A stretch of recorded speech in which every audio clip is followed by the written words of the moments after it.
This is gonna be a quick one.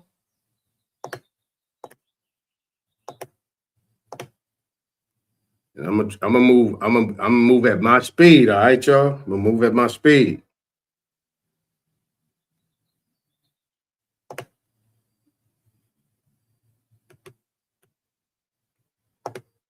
Parasites from your ears in just 10 minutes. Mix 2 tablespoons of olive oil with 3 drops of hydrogen peroxide. Tilt your head and drop 5 drops in your ear. Let it fizzle for 1 minute and watch what comes out. The ringing stops, your hearing comes back sharp, and the dizziness clears within a week. Save this and comment yes if you want more remedies like this.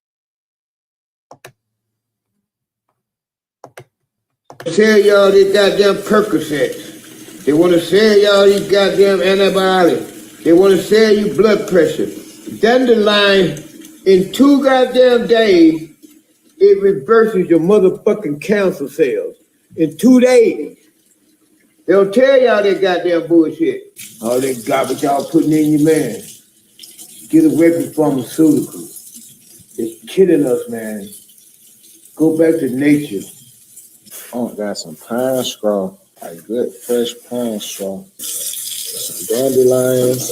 I know you see these in y'all front yard.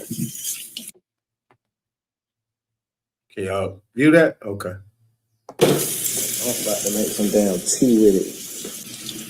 Look at what he doing. Look at this motherfucker, man. But you know what I noticed on every goddamn pill bottle? All them goddamn side effects. Yeah. It's gonna get rid of your headache, but it's gonna make your ankle fall off. Right. When everything is really free from God. Everything is free from God. See, this the shit that I want us to know for real. That's why you gotta go to old school, man. You gotta fuck with OGs. Fuck with roots. Dandelion roots. Put all that in there. Damn, so I'm trying to cook. This it right here? That's what I've been using all week. It's been low. That boy finna re-up. Put you in the cup. Mm-hmm. I don't need, man. I don't need no whole cup. I'm just gonna try that a little bit out.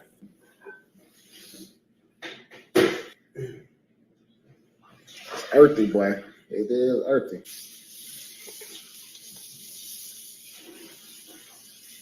It's earthy. It's different. But that shit is not bad as I thought it was gonna be. How it look. You good?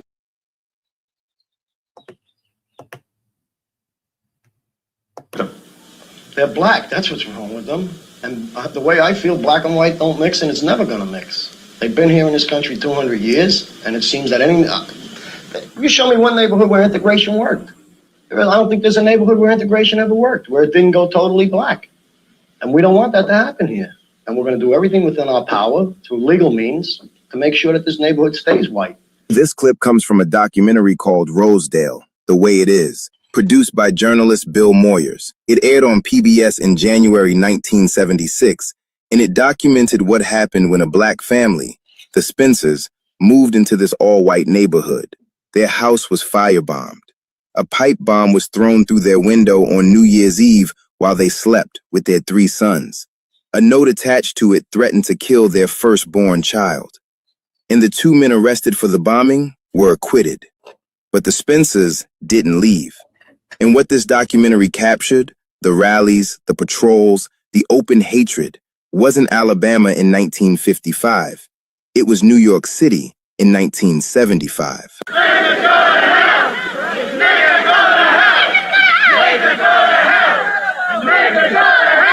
The only one reason this is happening is because we're black. So whether it's Rosedale or the neighboring communities, this can happen anywhere.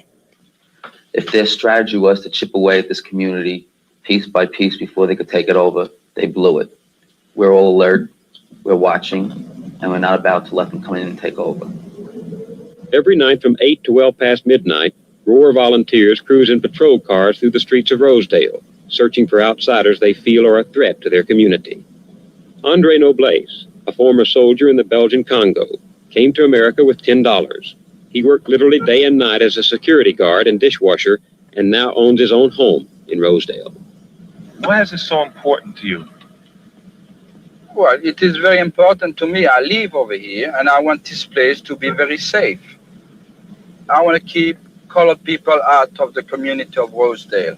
That's what I'm struggling for. Uh-huh. Over 30 years of my life, right? And I could go deep down into the real system of where I came from. So when we say the criminal justice system, I understand, and I think we're seeing a perfect example of it today, that the criminal justice system is exactly that, a justice system being ran by criminals. I could go to these individuals and say, oh man, you know, Doc got a murder charge, man. It's people trying to make sure that he comes home. They don't want him to do life. They say, okay, well, it costs XYZ. Just say if they say bring us 30,000. 30,000 in the 90s was a lot of money. And we take the 30,000, give it to them. You go to trial, you get found not guilty. And how that process worked was one day I went up to this real rural area to meet with them at this big mansion. And they said, man, make yourself at home. And I started walking around the house and I looked on the wall and they had all these white people on the wall, all white male men. And I was like, man, where do these devils come from? Boy, they ugly. So I went walking on down the hall and then I seen the one that I came to meet with. And I said, oh, well, this is family tree. This is people. So I went and sat out on the back step and I noticed every car outside had a Confederate flag on it. I had been raised not to like the Confederate flag because they were people that really hated us, right? And I said, what the hell is they doing with that on their car? And they opened the back door and he said, hey, man, what you think about Silky? I said, I'm just thinking. He said, look, take that ATV right there, ride a half a mile right there. There's a cut in the woods. He said, when you get in the woods, go back about a quarter mile. He said, you're going to see a historical mile marker. He said, on that mile marker, it marks a slave graveyard. No one could touch it because the slaves actually wrote their name in those headstones with their fingers, the ones that was left. I say, really? He said, yeah. So I rode back there and I went to the graveyard. I rubbed the headstone. And I say, damn, man, slavery really existed.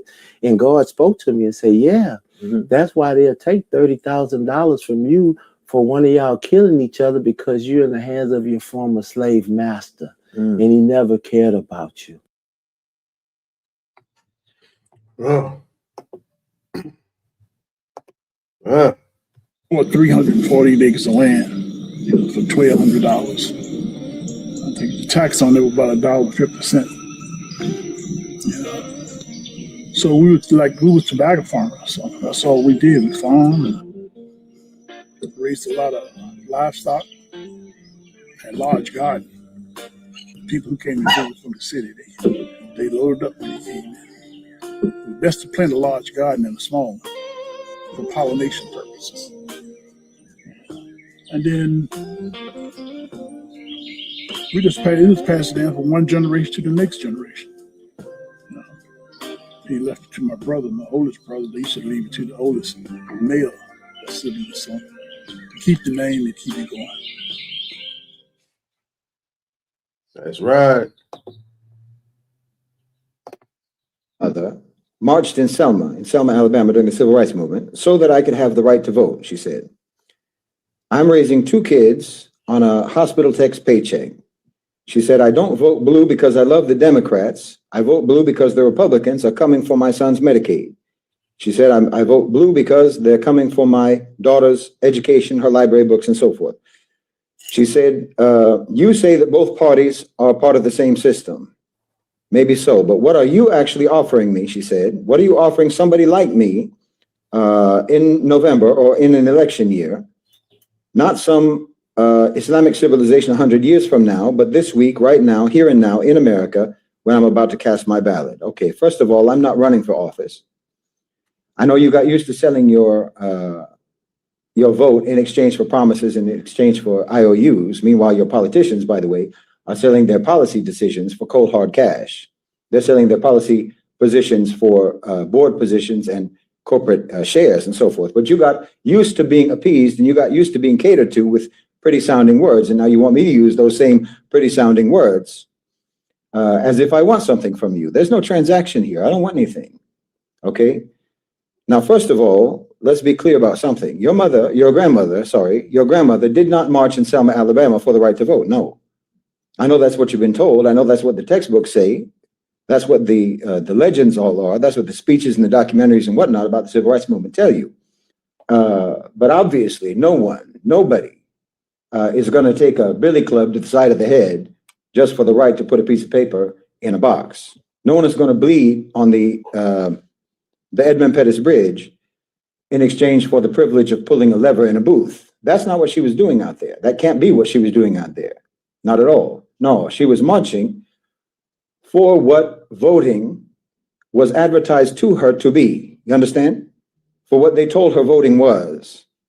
They told her that it was a process by which her voice could be heard, by which her presence in that country would be acknowledged, would be recognized, a process by which she would count in America. She marched for representation. She marched for dignity. She marched for respect. She marched for citizenship in the full sense of that word.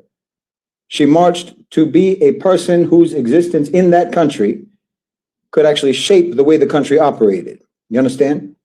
So then ask yourself, did voting deliver that? Did voting deliver any of that? No, what she marched for, you still don't have. That's the truth.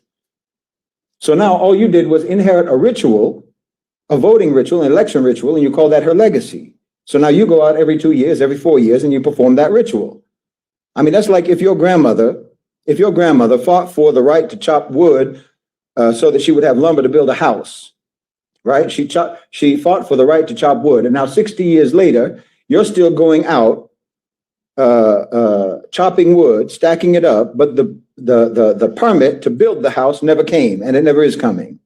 But you keep chopping anyway because you think that's what your grandma fought for. No, that's not what she fought for. She didn't fight for the right to chop the wood. She fought for the right to have a house, to build a house. The chopping of the wood is a means to an end, and you keep confusing the means with the end.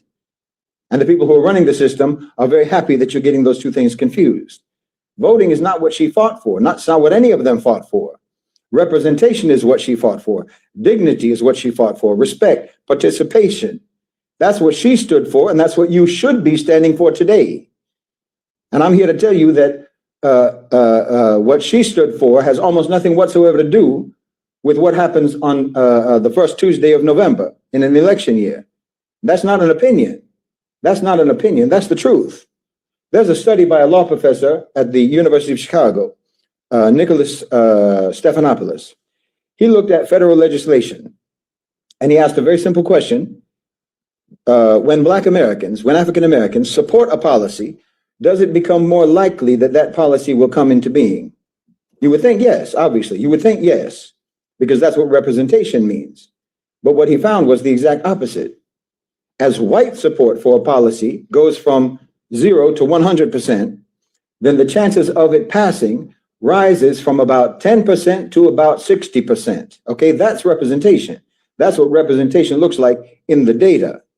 But as black support, as African American support goes from 0 to 100% in favor of this or that policy, the chances of it passing falls about 40 to 30%. Did you hear me? Black support for a policy makes it less likely to become a law in the United States of America.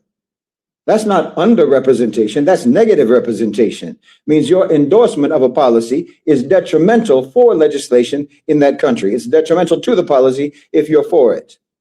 Then there's a broad. Now, numbers, right? Right? He's giving you numbers. He's not just talking, he's giving numbers. Now, if that's true, what does that mean in regards to the relationship of so-called black people and the United States government? But even better yet, Congress. Article 1, legislature. What is that relationship with so-called black people? A study that was done by Princeton and Northwestern. They did a study where they looked at 2,000 federal policy decisions over the course of 20 years, over the course of a 20-year period. And they found that the preference of average Americans of all races, by the way, all races, their preference has a near zero statistically insignificant effect on what the government does. Almost no effect whatsoever. Meanwhile, the wealthy and organized business interests have a substantial effect. They decide everything at the end of the day. So the average white voter has no real representation either. But black voters sit inside that already rigged system, and they just get a little additional racist penalty stacked on top when they support a policy. You understand? We're going to leave it right there. Now, I'm going to say this. At the same time, let's just say we got to fact check this thing. If that's true, and why are all these so-called black people in your Black Caucus, in your Democratic Party, and in your Republican Party hollering about? What they screaming and hollering about?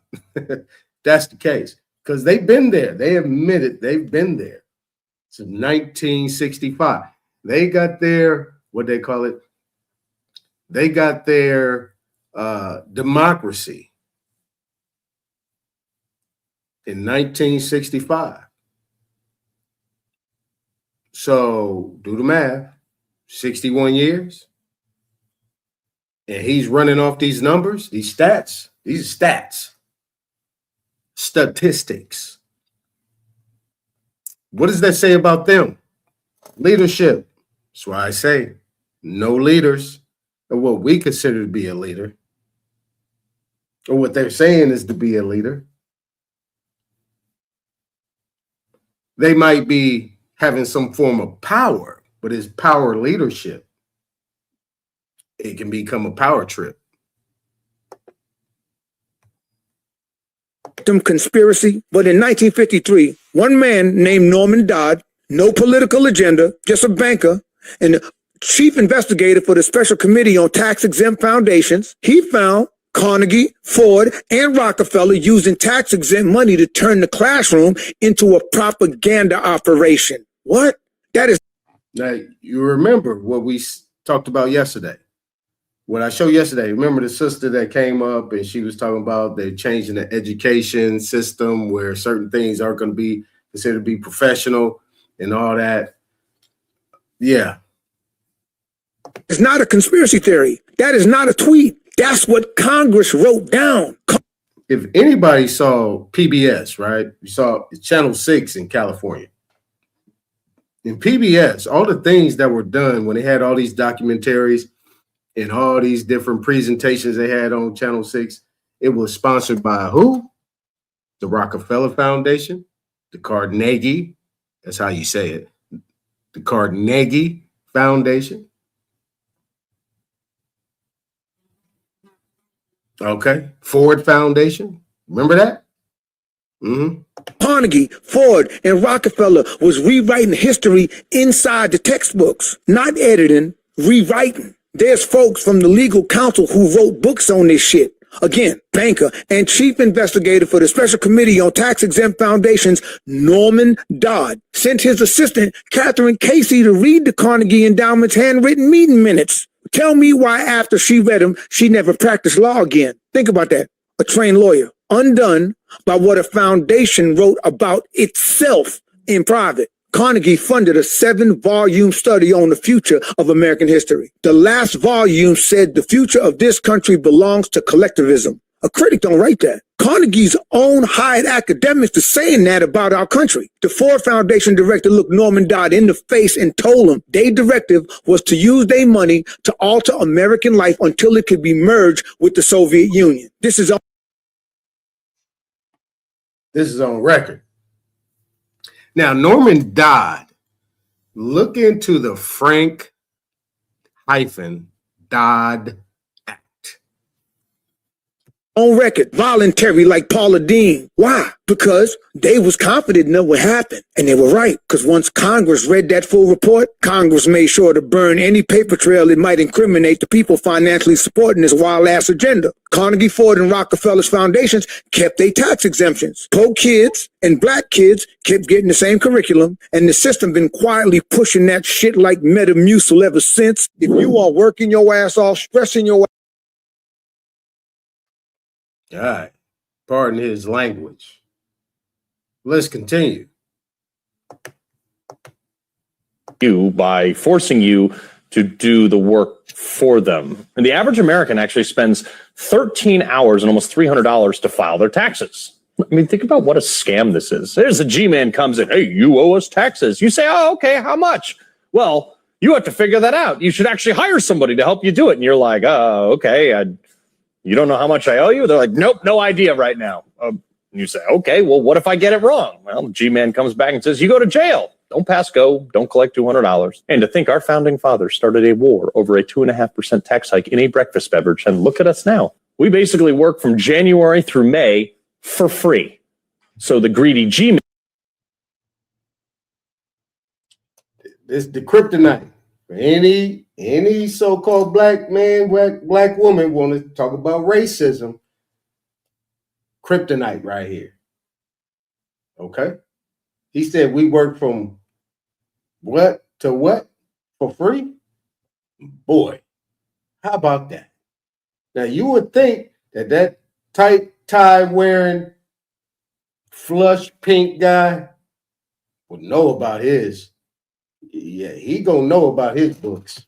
Man can waste our money on shrimp running on treadmills and leering centers in Minneapolis so some Somali can ship the money back to Mogadishu.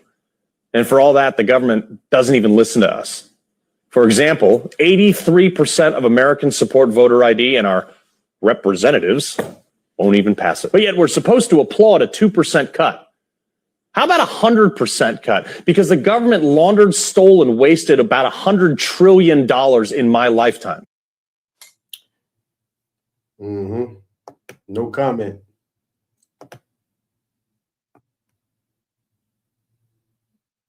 Once you realize that the court system is only designed to recognize U.S. citizens, which are legal fictions persons, right, and non-resident aliens, you'll learn that the rules that they play by are found in the incorporation doctrine on the Cornell website. It shows you which rights were imported and which cases support those claims.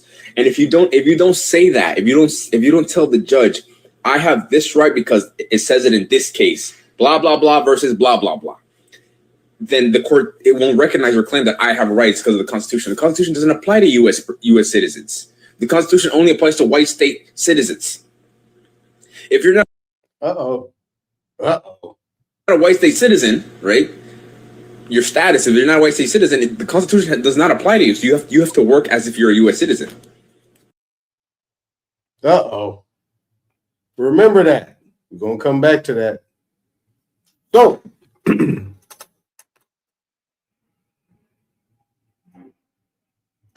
we're almost there. Keep these in mind. Keep these in mind. Remember yesterday. If you was here yesterday, keep this in mind. If you wasn't, go listen to it because you're behind. This is class. It's not freestyle. That's certainly, I've said many times. Hold on. That's certainly, I've said many times in this committee that I think that the level of capital in the largest banks is about right, and so it'll shake out somewhere in that area. I would. Our expectation would be, and the markets would expect that it would be neutral with regard to capital in that range. But I want to defer to our new colleagues and get their views as well. But that's a good starting place. Okay, thank you. The Federal Reserve's partnership with the U.S. Treasury plays a central role in supporting our nation's payment infrastructure, which processes a vast range of daily transactions, from federal benefit disbursements to debt obligations.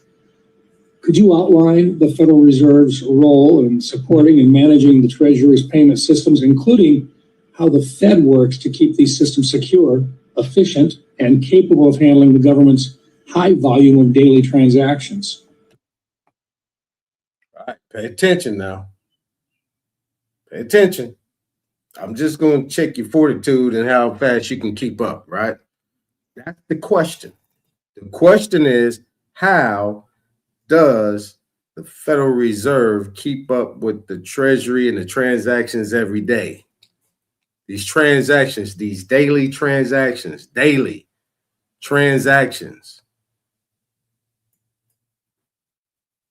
So it's a complicated set of arrangements, and I'll try to summarize quickly.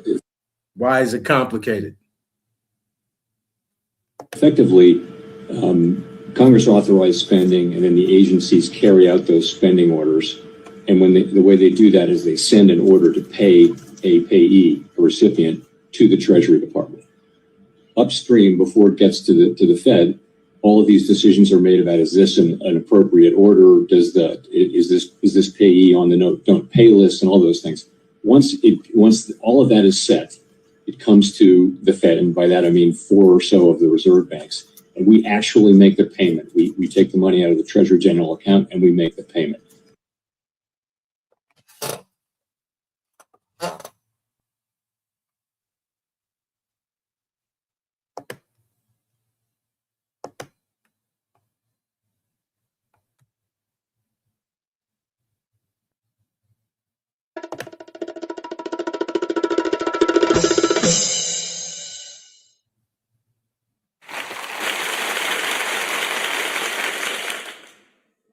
I did that for myself. I did that for myself. We make no judgments whatsoever. Those are all made upstream from us, and we are, in fact, the fiscal agent of the Treasury. Confirm for me today, is the system safe today? I believe it is, and I will tell you, we are very strongly committed to the integrity, efficacy, resilience, and all those things of this system. And people do depend on this in a big way, and we're committed to that. One last question for you, sir. The failure of Silicon Valley Bank, and the chairman brought this up.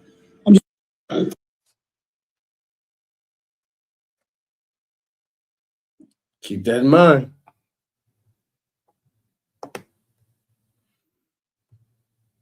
Now, let me read this for you. This says, Supreme Court decision, all codes, rules, and regulations are for government authorities only, not human / creators, in accordance with God's law. All codes, rules, and regulations are unconstitutional and lacking due process. Rodriguez versus Ray Donovan, U.S. Department of Labor, 1985. Keep this in mind. All right. This is 4 U.S.C. Code, Section 72. Public offices at seat of government. What does it say? All offices attached to the seat of government shall be exercised in the District of Columbia and not elsewhere, except as otherwise expressly provided by law.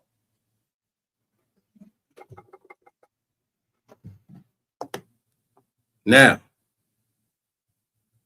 I'm going to share my whole entire screen because now it's time to get busy. Under the circumstances, you take that as you will, and you come up with your own decision. And if you disagree, call them a lie.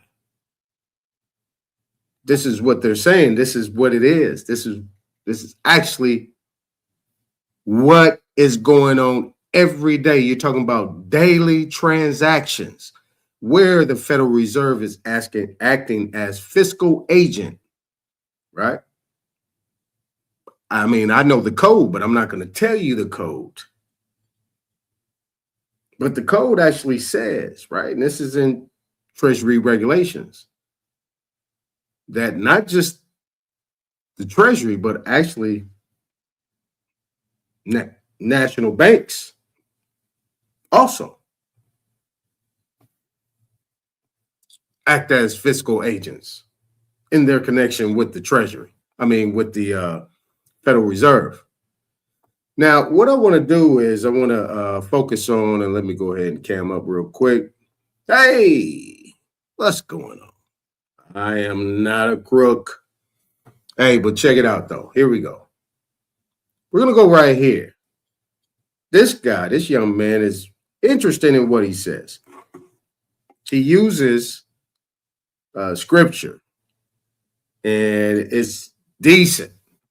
But I'm gonna let you hear him real quick, and I'm gonna jump in and out, and then I'm gonna go back to Black's Law Dictionary and what I said about yesterday with prescribe, the Black's Law Dictionary definition of prescribe, and the Black's Law Dictionary definition of prescription. Okay. Then we're gonna go to I'm gonna see if I can find scribe in there. Then we'll go to what scribe means in law. Let's go. Hold on, let me make sure I got the screen up. We're gonna go to the entire screen, hit that, hit the volume, and we're going here. Now just flow with me. If you're gonna be up here, just listen. If you're willing to accept something outside of what the norm is or what you normally think, it's a good place for you. If not, you might want to find something else to do. All right, let's get it. So when you remove the body out of the sickness, out of the disease, then you automatically destroy the law behind it. Now, what he said right there, if you let me bring it back just a little bit. Oh, let me move this out the way. Let me come back just a little bit. There we go. God says, I don't want you, Bishop, you see, to do that. So when you remove the body out of the sickness, out of the disease, then you automatically destroy the law behind it. Right. So when you're dealing with assumptions and presumptions, right? You deal with assumptions and presumptions. So in your assumptions, and what he's saying right there, the disease, the sickness. What is the disease and the sickness? The disease and the sickness are the parasites and the pirates, the sharks that actually come in and try to get you to participate in that. Right? So you are participating in something, but if you do not get rid of that, then you're actually going to subject yourself to or subscribe yourself to whatever that sickness might be. Now, people might think of a sickness being a cold, the flu, or whatever it is. No, this is something bigger than what you consider to be sickness. This is what they say by, lack of knowledge or a lack of understanding, or ignorance is bliss. You have all these different terminologies people use. But what I got right there when I heard that, I said, oh, okay. But it actually gets better. Now, what we're going to do is we're going to come right over here, right? We're going to get you over here to Black's Law Fourth, right? We're going to come right down here to prescribe. Now, I know a lot of people didn't even know that prescribe actually meant this. Prescribe is something that usually deals with medical issues, right? Prescribe, to assert a right or title to the enjoyment of a thing on the ground of having hitherto had the uninterrupted and immemorial enjoyment of it. To lay down authoritatively as a guide, direction, or rule, to impose as a peremptory order or peremptory challenge, to dictate, to point, to direct, to give as a guide, direction, or rule of action, to give law. Now, if we understand American history, and then if we understand some basics of law and how administrative procedures, court system, legal actions go, at no point in time, the authority is usually placed with the people as it should be. More importantly, the treaties and the supremacy clause, the authority is not publicly being expressed or reminded to the actual people as a whole. Certain people, yeah, but not everybody. Okay? So down here, we got to direct, define, mark out, set borders, set control. All right? Prescription, a direction of remedy or remedies for a disease. And the manner of using them. I showed that yesterday. I know people were like, why are you showing this prescription? You talking about disease and remedy and all this stuff. You think it's one thing. But remember, the way they set everything up after Webster's dictionary, they made a compound language, what they call English today, a bastardized language. It comes from many people. Nobody know who the father is. So that makes a bastard, right? A formula for the preparation of a drug and medicine. Remedy, all right? Now, when we come down here over to the right, we'll come down to real property law because that's what we're focusing on, real property law. Prescription, the name given to a mode of acquiring title to incorporeal hereditaments by immemorial or long continued enjoyment. So here's the immemorial again. What is immemorial?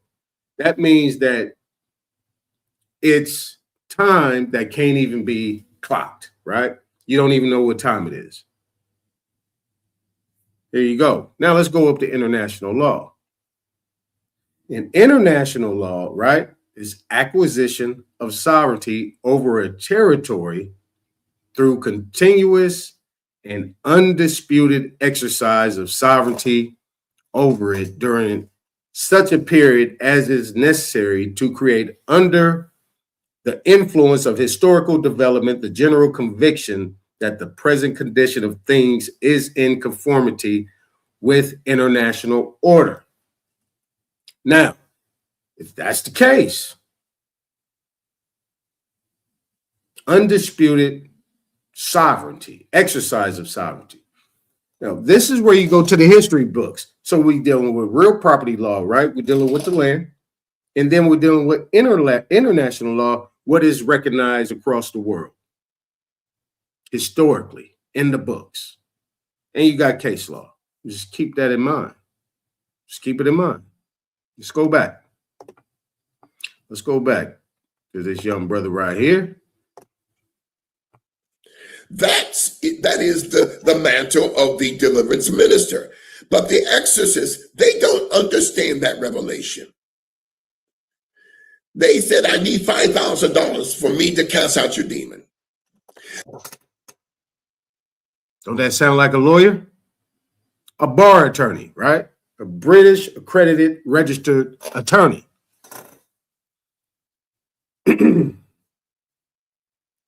In order to set you free, in order to get you remedy, in order to give you that medicine, it's going to cost you, right?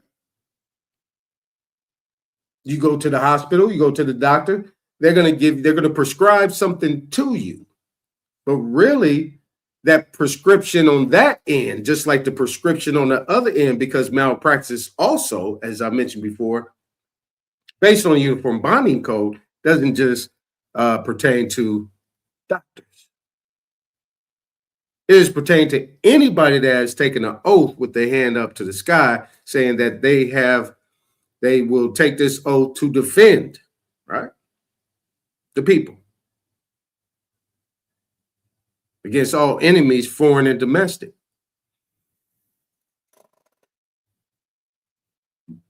Roll with me on this. I want to see if you guys going to stick with me on this, all right? They only cast forth a demon, but they fail to cast out a demon. They only cast forth, I'm talking about the exorcist, they only cast forth the demon by asking a demon to leave. You don't ask demons to leave. right? So at the end of the day, when you are coming into court or you get anything or any type of transaction, let's deal with our daily transactions. We're going to tie it all together.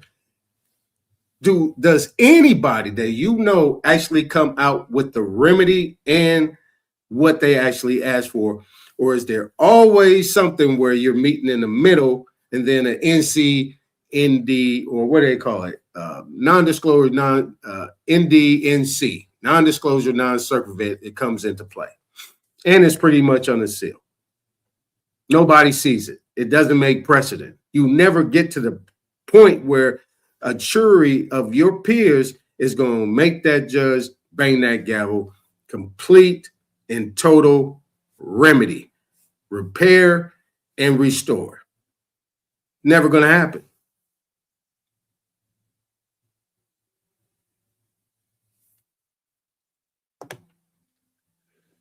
You command them to leave.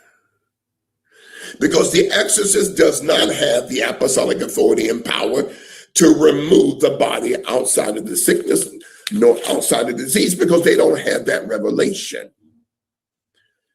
So in Luke 4:36, wait a minute now. Our authority doesn't come from Pope Leo, okay? Our authority doesn't come out of Rome from the Vatican system. Our authority and power is from God himself. So in now, remember this right here. Right? I know he's quoting scriptures. This is a Supreme Court decision. All codes, rules, and regulations are for government authorities only, not human creators, and in accordance with God's law.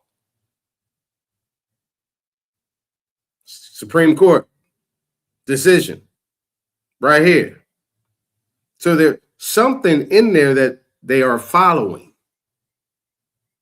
right? That they're subscribing to. There was a prescription put out there that was given to them based on the authority, whoever these people are. And in the United States, these 13 United States of America that came in had to follow some orders from somebody or some group of people, some empire, some nation, some heads, right?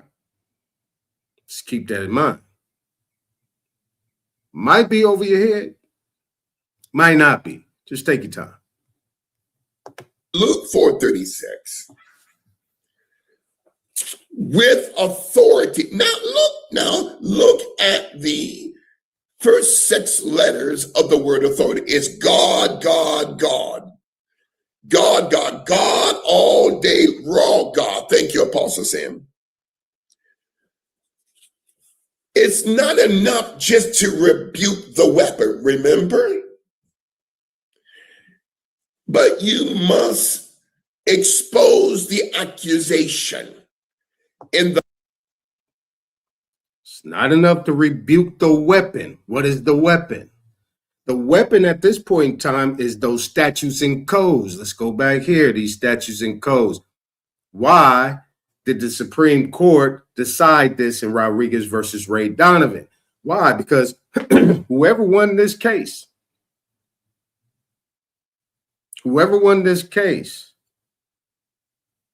was being tried or being convicted of something based on statutes and codes and regulations that he was not subject to, right? That he was not subscribing to.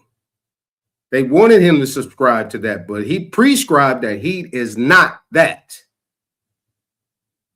And he put that forward.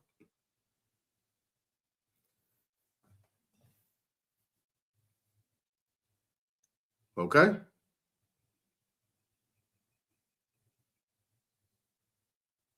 So these codes, rules, and regulations that are for who?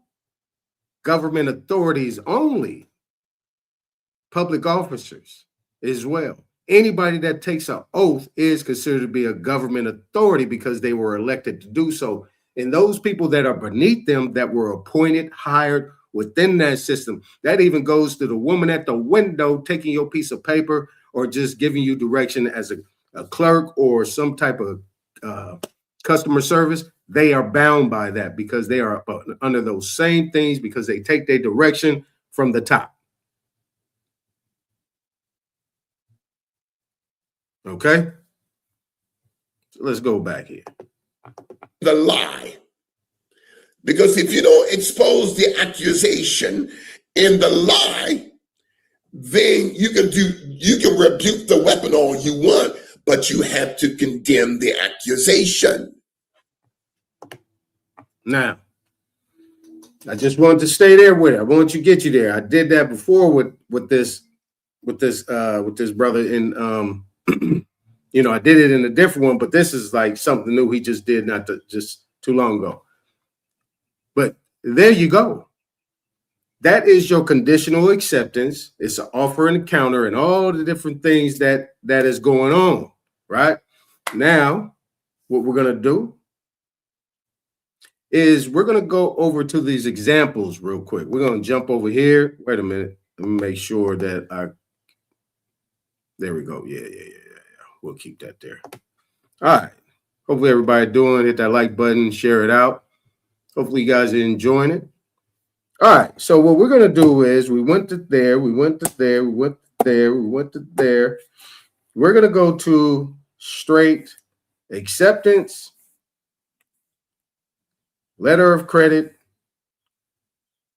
tender. Acceptance, credit, letter of credit, tender, competent. All right. We're going to go there. We're going to come back there and we're going to go straight to 103, right? We're going to go to 103, acceptance. All right, we're just going to breeze through this real quick. Acceptance, and we're going to come down here to bill of exchange, straight to it. An engagement to pay the bill in money when due. So this is acceptance. They have a reference right here. They have a section dealing with bills of exchange. Contracts, compliance by offeree with terms and conditions of offer. Terms and conditions of offer would constitute an acceptance. Now let's go over here to 516. 516, what you have right here, and I'm going to move fast. Credibility, worthiness of belief, that quality in a witness which renders his evidence worthy of belief. After the competence of a witness is allowed, the consideration of his credibility arises and not before. Credible, worthy of belief, entitled to credit. See, competency. All right. Now, what we're going to do is we're going to go over here to 431. We're going to go to competent, duly qualified, answering all requirements, having sufficient ability or authority, possessing the requisite natural or legal qualifications, able, adequate, suitable, sufficient, capable, legally fit. Competency. Let's come down here. In the law of evidence, the presence of those characteristics or the absence of those disabilities which render a witness legally fit and qualified to give testimony in a court of justice, applied in the same sense to documents or other written evidence. Okay, that's competency. Now what we're going to do is we're going to go down and we're going to go to consumer. Okay, we're going to come down here. We're going to go to consumer. My bad, I forgot to bookmark that. But we're going to go down here to consumer. Because we're going to deal with something that you guys deal with every single day. Remember, that was Jerome Powell, the head of the Federal Reserve Board. So you're going to need to know what he's talking about, right? So we're going to come down here.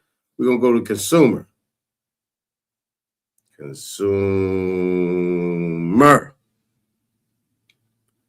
Right? There it is. One who uses economic goods and so diminishes or destroys their utilities, opposed to producer. So this is what a consumer is by law. This is Black's Law Fourth Dictionary. If you guys don't know, let me go back here. What is that? Let me copy and paste that. This Black's Law Dictionary, 4th edition. Definition of the term and phrases of American and English jurisprudence, ancient and modern. There it is, revised 4th edition. All right, so you know where we're at. So this is what it is about a consumer. All right. Now, when you're going in, right, you say you got consumer rights, but in the words of in the definition of consumer, which these people know, this is where you get to unfair practices and deception. Deception and unfair practices. Consumer, one who uses economic goods and so diminishes or destroys their utilities. So it's opposed to a producer. Now just think about that. What does that mean? If I'm coming in as consumer, do I want to be labeled a consumer? But here we go. And in the natural spot of what you consider to be a consumer, does it apply to those previous things that we actually have put together? Because if I'm the creditor and if I'm the one that's credible and I fall under those definitions, would I be considered a consumer? You see? All right, let's get over to tender.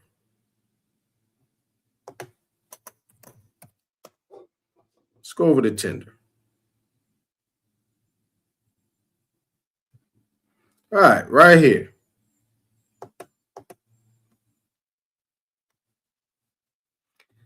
Tender, an offer of money. The act by which one produces and offers to a person holding, let's go up here, claim or demand against him the amount of money which he considers and admits to be due, in satisfaction of such claim or demand without any stipulation or condition.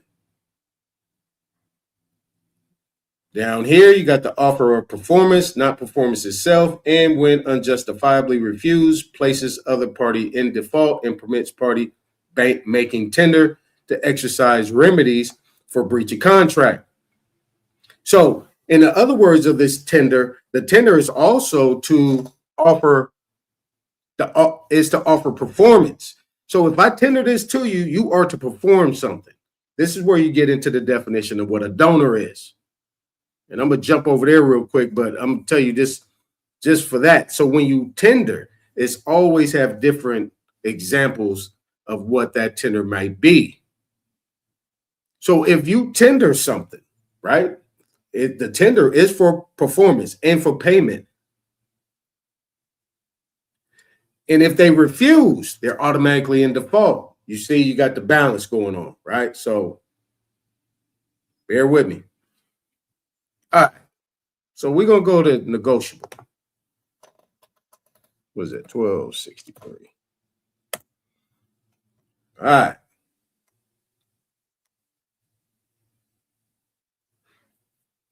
Negotiable, capable of being transferred by endorsement or delivery so as to pass to holder the right to sue in his own name and take free of equities against assigner payee. So if I tender something and I send it over and they do not honor it, I have a right to sue. Now, at no point in time, consumer is not in this position. It's pay or payee, creditor, debtor. All right. Now, we're going to go over to, where's my letter of credit at? We're going to go back over to 516, right? We're going to go back over to 516 and we're going to go over to letter of credit, right? We got credit up. Where'd it go? Where'd it go? Where'd it go? Where'd it go? Oh, 517. All right. So we got credit right here, right? All right. So Where'd it go?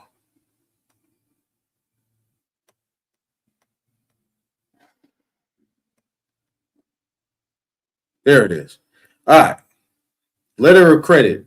An open or sealed letter from a merchant in one place directed to another in another place or country, requiring him, if a person therein named or the bearer of the letter shall have occasion to buy commodities or to want money to any particular or unlimited amount, either to procure the same or to pass his promise, bill, or bond for it. To procure the same or to pass his promise, bill, or bond for it. Keyword procure. All right. We don't have time to jump around all these places. So procure is where it's at. But here we go. We got a promise, we got a bill, and we got bond. All right. The only way you're going to be able to understand that and make it work is if you understand these terms. You got to understand these terms. If you don't understand these terms, it's not going to work for you. Because a lot of people put shit on paper, but if you can't spit it, you're done. So just know that. People will be talking about, well, that shit don't work. It ain't working because it don't work for you because you don't know how to express yourself. And pretty much, you probably got a yellow spine. And you still think of those people as the authority. Now, now we're going to come down here to where the creditor at. We already did that. Okay.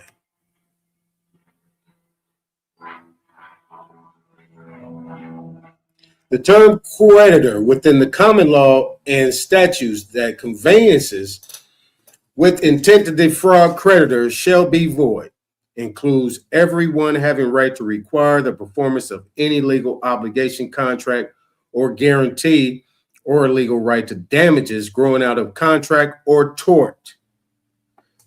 All right. So now we're going to go over to 283, which is bill. 283, bill. All right.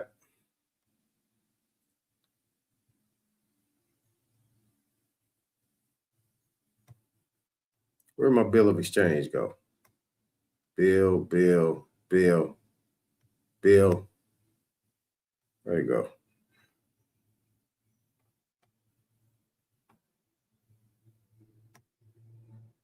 Where'd it go?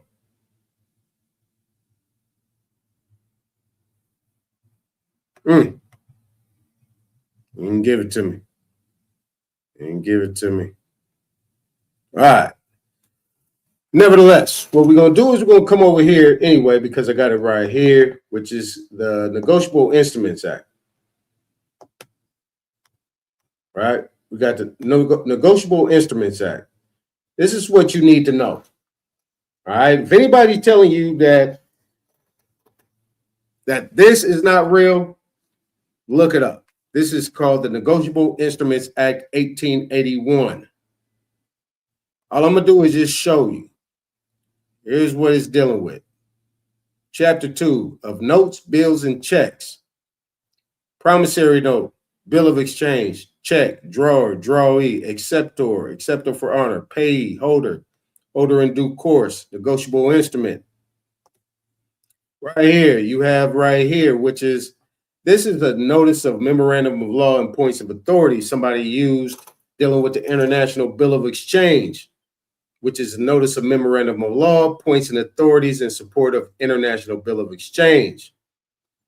What it says right here, those who constitute an association nationwide of private unincorporated persons engaged in the business of banking to issue notes against these obligations of the United States due them, whose private property is at risk to collateralize the government's debt and currency by legal definition, a national banking association.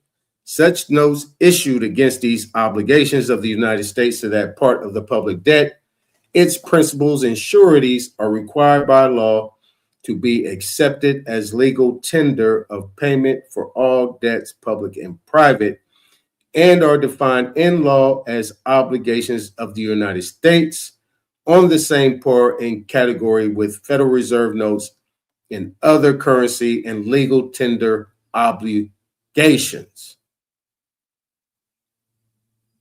Okay. Now, these have some that's involved. I'm not going to get into all of that. But what I want to do is go to the Uniform Commercial Code. Remember endorsement, right? The tender endorsement. So we're going to deal with endorsement first, right?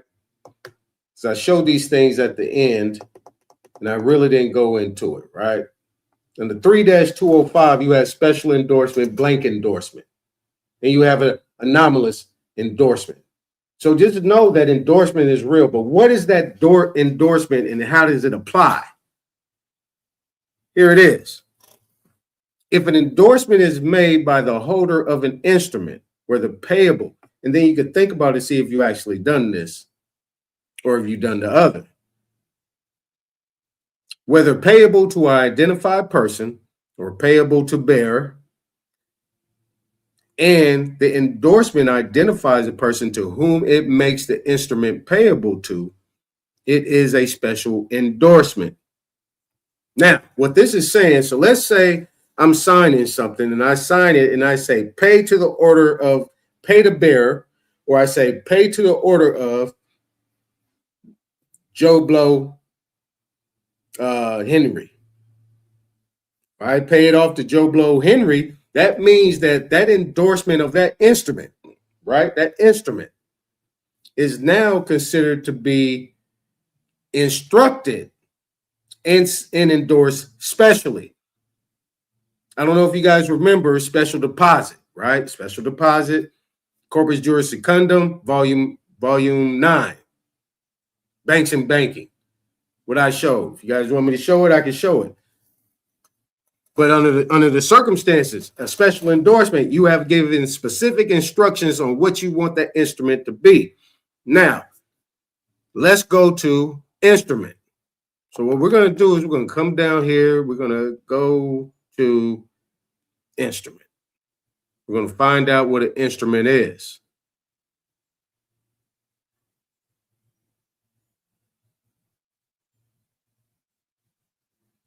What is an instrument?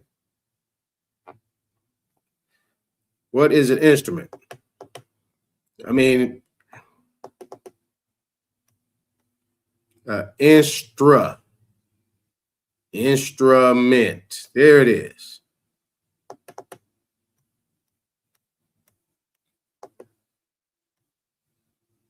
Here it is. Okay, so this is an instrument. A written document, a formal or legal document in writing. So, court filings, instruments,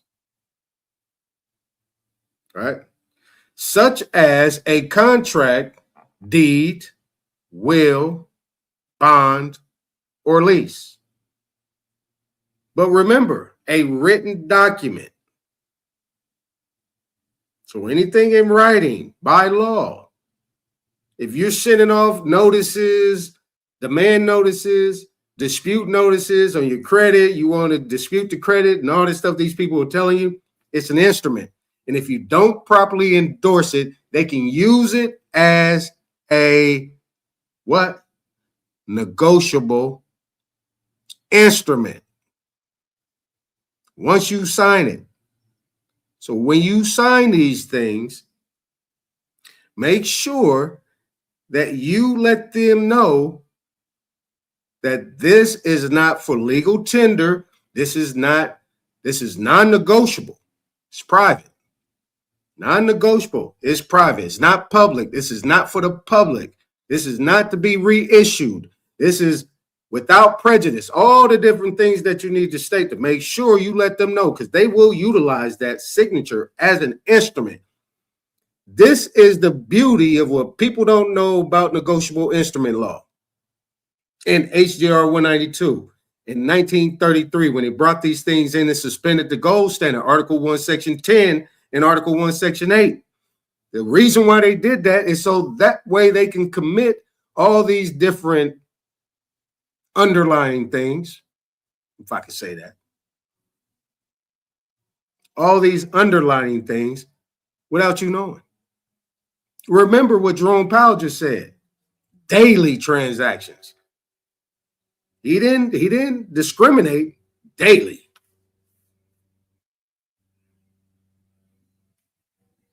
All right. So anything reduced to writing, a document of a formal or solemn character, a writing given as a means of affording evidence. So when you do your disputes, right? I'm gonna go to the, people. This is what people been on the internet and all this stuff. Yeah, we can help you claim your debt and dispute your debt and get rid of this and get rid of that. Bull. You have to totally zero out that account. When I say zero, I mean zero. Just you getting rid of that debt. A lot of people have been paying money. They get rid of the debt or get it off their credit report and the shit come back. You know why? Because you ain't zeroed out the account. There's so many different angles to what they're doing. Nobody knows, but they think they know. What is there? Article 1, Article 2, and Article 3. What departments do you have out here, right? You got the Treasury. You got the Federal Reserve. You got the Treasury. You got the Internal Revenue Service, but really you got the Treasury. The Treasury is the regulations. The IRS is just the accounting branch. And if you didn't know, the IRS is now under. All right. Now, under the circumstance, you have all these different aspects. You have your legislative. You have all your commercial activities, right? You have the UCC, the USC, the CFR. Then on top of that, you have your state laws. All right. You have all these different aspects that people are uncovering. All people worry about is getting some off their credit report so they can have a 750 credit score to do what? Get back in debt because you're still a debtor. That aside. All right, so let's keep going. A document of writing which gives formal expression to a legal act. Notice and demand. Qualified written request. Or agreement for the purpose of creating, securing, modifying, or terminating a right. Let me read that again. For the purpose of creating, securing, modifying, or terminating a right.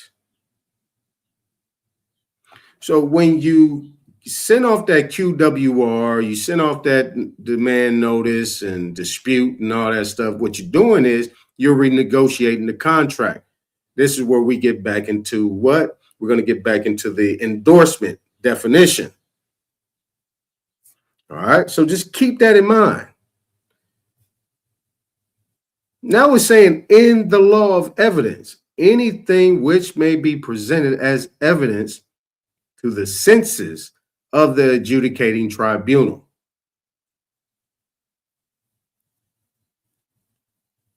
All right. Now, let's get back over here to endorsement.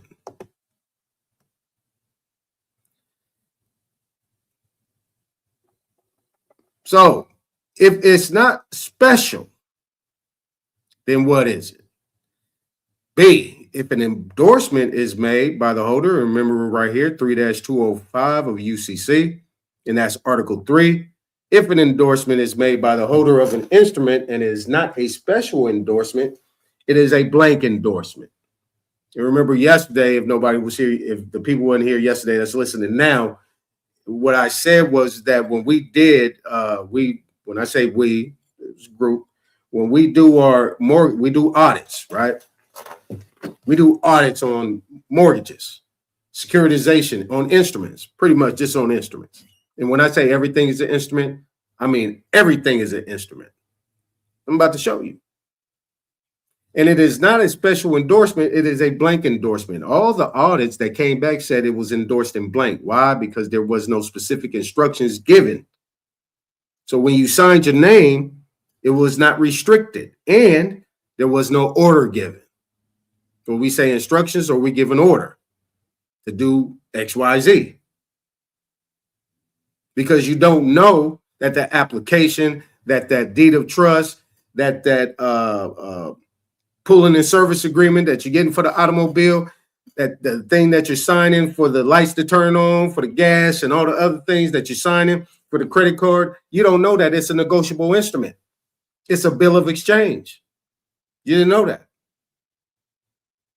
But now, I think if you're listening, you're getting to know it. It says, but here's the caveat.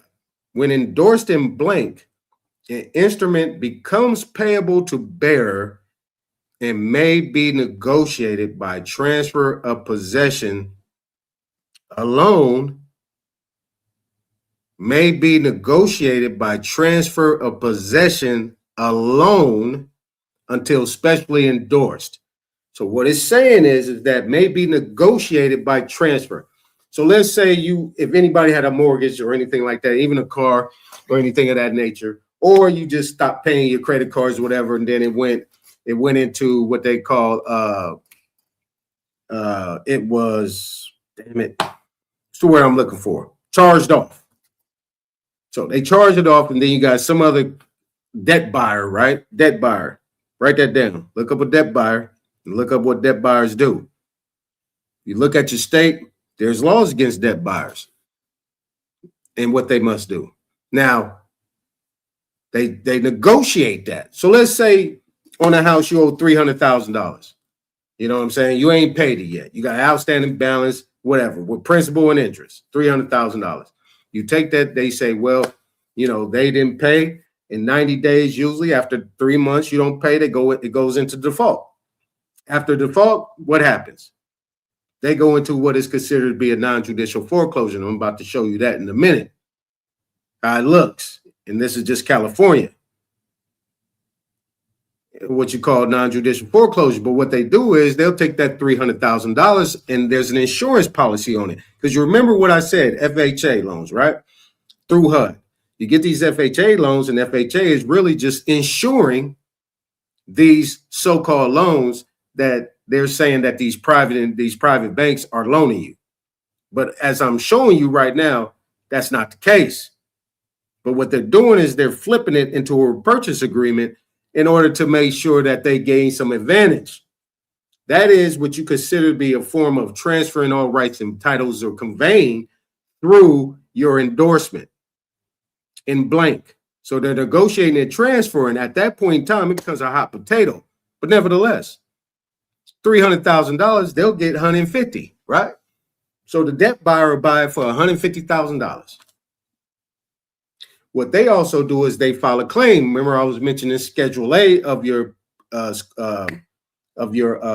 preliminary title report. I'm going to show you an example of that too. It'll be worth $300,000. What you pay for the house, if it's $300,000 or if it's $500,000. Well, let's just say $300,000. You bought the house for $300,000. You don't pay over 90 days. 91st day, it becomes accounts receivable. Then what they do is they go file a claim and say, hey, this debt is no longer collectible, or this securitization instrument is no longer collectible. They haven't paid in 90 days. So on 91st day, they put a claim in with the insurance policy carrier, and they get $300,000. I mean, at the same time, they actually sell that debt, which they know is bad debt anyway. It really is contraband, for $150,000. So they just made $450,000. But it's way less than what they will be able to make over the long term, over that 30-year period, which is that maturity. All right. Now, what this is saying, though, even though you endorsed it in blank, you didn't specially endorse it, you can actually go call these people, request it to come back. Now, this is what we talk about instruments, right? In that instrument, we just read off the definition what that is. Now, once you go and ask them, now you have just claimed what? You have just claimed your right in that instrument. I want to see the original, unaltered wet ink signature instrument. I need to see that immediately. Why? Yeah, I want to know if you still have it. And I want to inspect it. You don't Tell them that you're going to endorse it, especially you want to see it. But most of the time, they don't have it. So if they don't have it, how can they enforce it? That's a quick sidebar. But if they do, let's say everything is all above board. They come and say, hey, we can meet over here at this bank down the street at this location. I'm going to show it to you right now. Okay, cool. I want to look through everything. Where's my signature at? I want to make sure I match everything, what I'm looking at right here. I want all the documents to add up. Let's say they all add up. Guess what? What you doing? Oh, I'm specially endorsing this. Boop. Now, the previous instrument that I signed is no good anymore. I just put an addendum to it. It just added something to it. Now I can take that instrument. Okay, we don't get that copy. Yeah, let's get that. Hey, you know what? Where your notary at? Get your bank notary. I want this to be notarized and I'm going to endorse it again. Especially with that instrument. Bam. Got it. All you get is an acknowledgement. You don't need a jurat, none of that. It's just an acknowledgement of the signature, and you have a witness with you to sign with you. Bingo. Here it is. Now, what we're going to do now? Okay, I need you to go make me 2 copies of that, and I need you to stamp them certified. Thank you. Now, what are we doing? Here's your certified copy. I have a certified copy, and I have my original. Where are you going with the original? Home.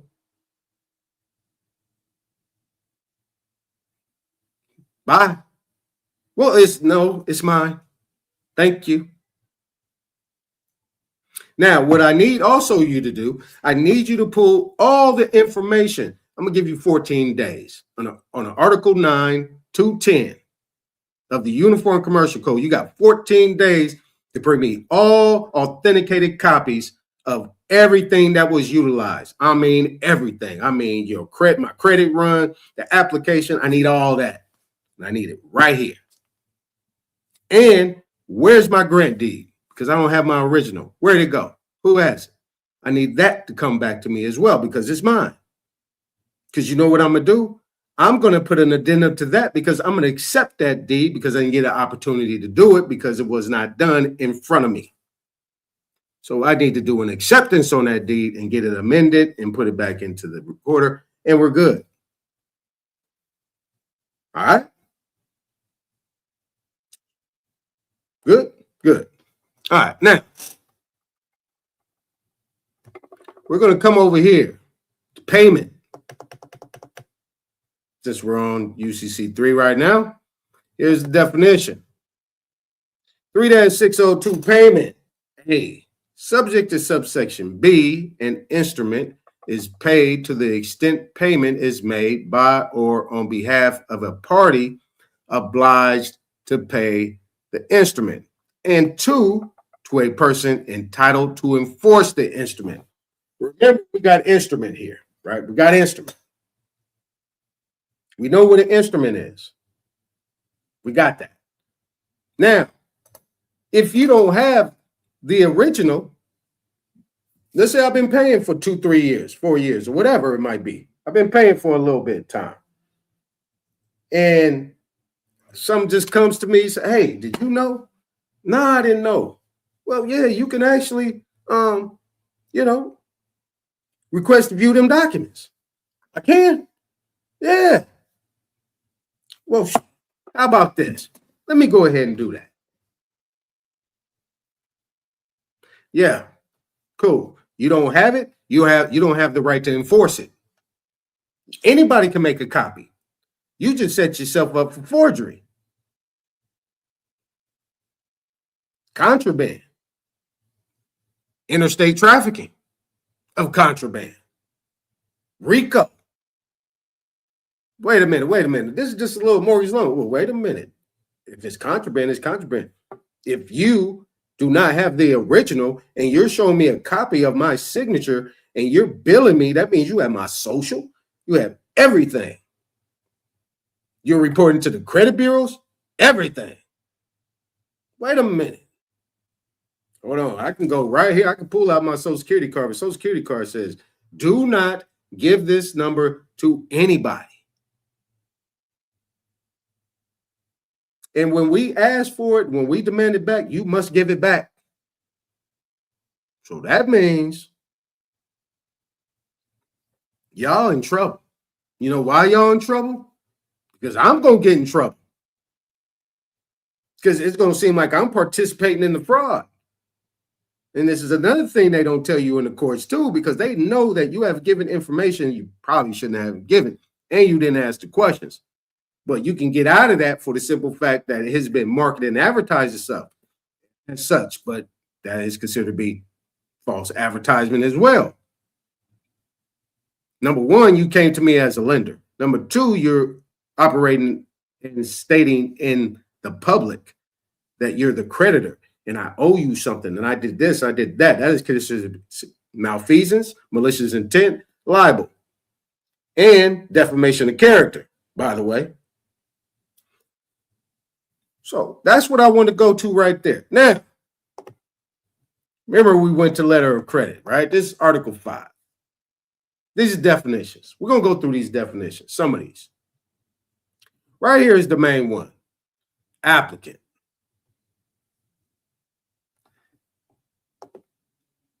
Everybody is an applicant. Applicant means a person at whose request or for whose account a letter of credit is issued. So who's the creditor? There it is.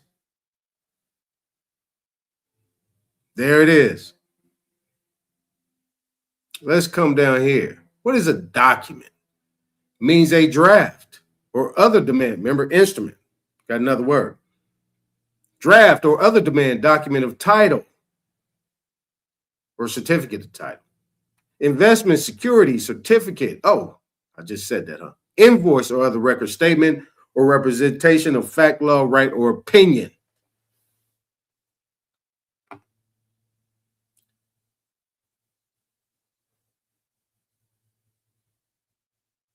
Letter of credit means a definite undertaking that satisfies the requirements Section 5-104 by issuer to a beneficiary. So not only are you a creditor, you're also the beneficiary. This is where they flip it over. And you're going to see it in these documents I'm going to show you. At the request or for the account of an applicant. Now, this is key, an account of an applicant. Now, think about an account of an applicant. What do they ask you for in your application to get a house or to get anything? What are they asking you for? Just think about that. It's rhetorical. Don't answer it to yourself.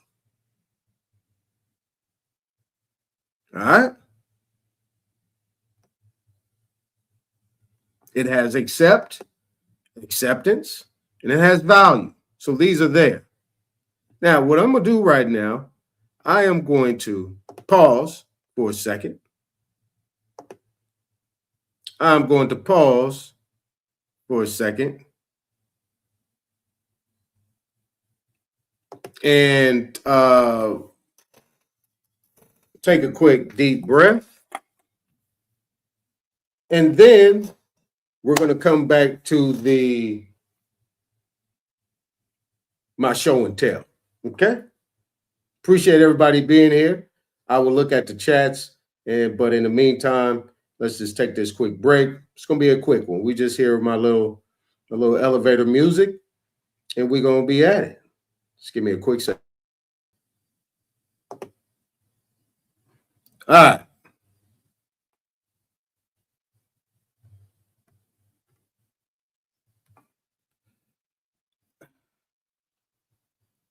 Now let's go back here.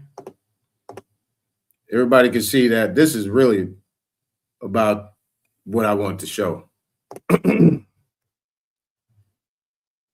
But here are the codes. This was dealing with the definitions, what I was showing you what an applicant is.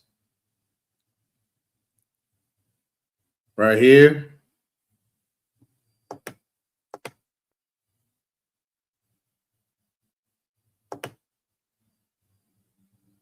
Payment, right there. Special endorsement. right there. All right.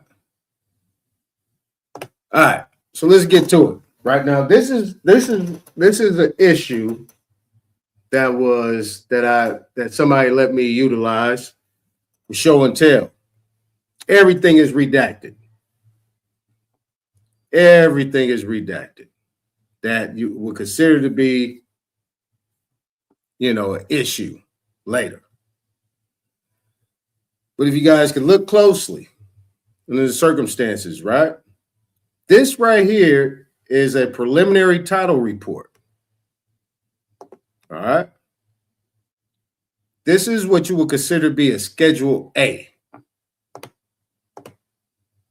All right. This is what you would consider to be a Schedule A.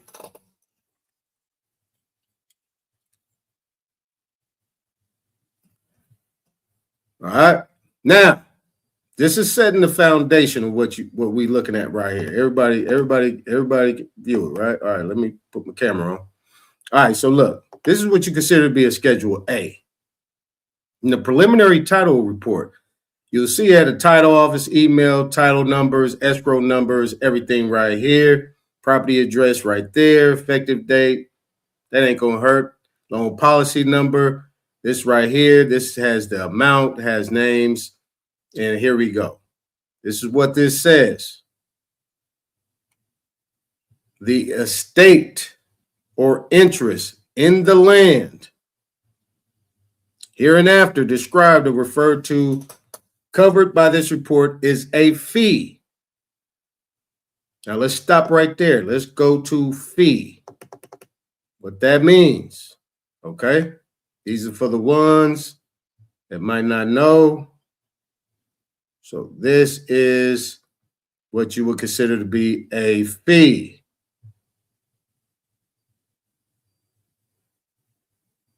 Right here.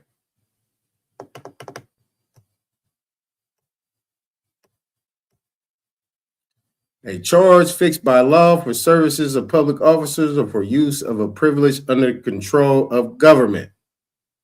Okay, that is your first fee. But that's not what we're dealing with. We're dealing with estates. Ordinarily, word fee or fee simple is applied to an estate in land. Not property, not house, not home. The term is applicable to any kind of rediment, corporeal or incorporeal. Remember what I showed you about prescribe and prescription. Remember it mentioned rediments, corporeal, or it mentioned incorporeal. Remember that, right? So now we're connecting the dots. This is an estate. Now, it says, and is all the property in thing referred to or largest estate therein which person may have. Now, the property aspect of it is everything that is movable on that land and that is attached to that estate. The land is the immovable. Everything else, which you consider to be a fixture or considered to be movable. But once it's attached to that land or it is on that land, it becomes a part of that land. Now, and or that estate. Now it says a freehold estate in lands held of a superior lord as a reward for services and on condition of rendering some service in return for it. The true meaning of the word fee is the same as that of feud or fief. We have feudal, and in its original sense, it is taken in contradistinction to allodial, to allodium. I think that's supposed to be an M. Allodium, which latter is defined as a man's own land, which he possesses merely in his own right, without owing any rent or service to any superior. This is fee, or fee simple. Now, when we come down here in modern English terms, now this is modern English terms, fee signifies an estate of inheritance, being the highest and most extensive interest which a man can have in a feud. And when the term is used simply without any adjunct or in the form of fee simple, it imports an absolute inheritance clear of any condition, limitation, or restriction to particular heirs, but descendable to the heirs general, male or female, lineal or collateral. Now, keep this in mind. Keep this in mind. Let's go back. So it says the estate or interest in the land hereinafter, the estate or interest in the land hereinafter described or referred to covered by this report is a fee or fee simple or allodial. Title to said estate or interest at the date hereof is vested in that individual. Got it? Got it. The land referred to in this report is described as follows. See Exhibit A. I took that out. It says read and approved. The problem is they never signed it. See, this is where the title company and all that does not inform whoever this is to sign it. Read and approved. Sign that thing. It's not signed. It's blank. Now, keep that in mind. So we already know this title report right here. Everything that comes after that is connected. Same situation. All right, bam. Now, this right here, all that is recordable documents, that stuff is covered up. As you can see, it's $4. So you see it was a long time ago. It says, know all men by these presents. This is a homestead declaration. Know all men by these presents. I, such and such and such and such, do hereby declare that I am the head of a family, that I am and have residing with me and under my care, and these are all the children under that my family consists of said, myself, and children. Now, it says right here in this homestead declaration that the premises on which I do reside are that certain lot, piece, or parcel of land situate, lying, and being in the county of Sacramento, state of California, and bounded and described as follows to wit. And that's the description.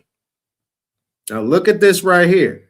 Together with the dwelling house and the outbuildings thereon. I know it's small.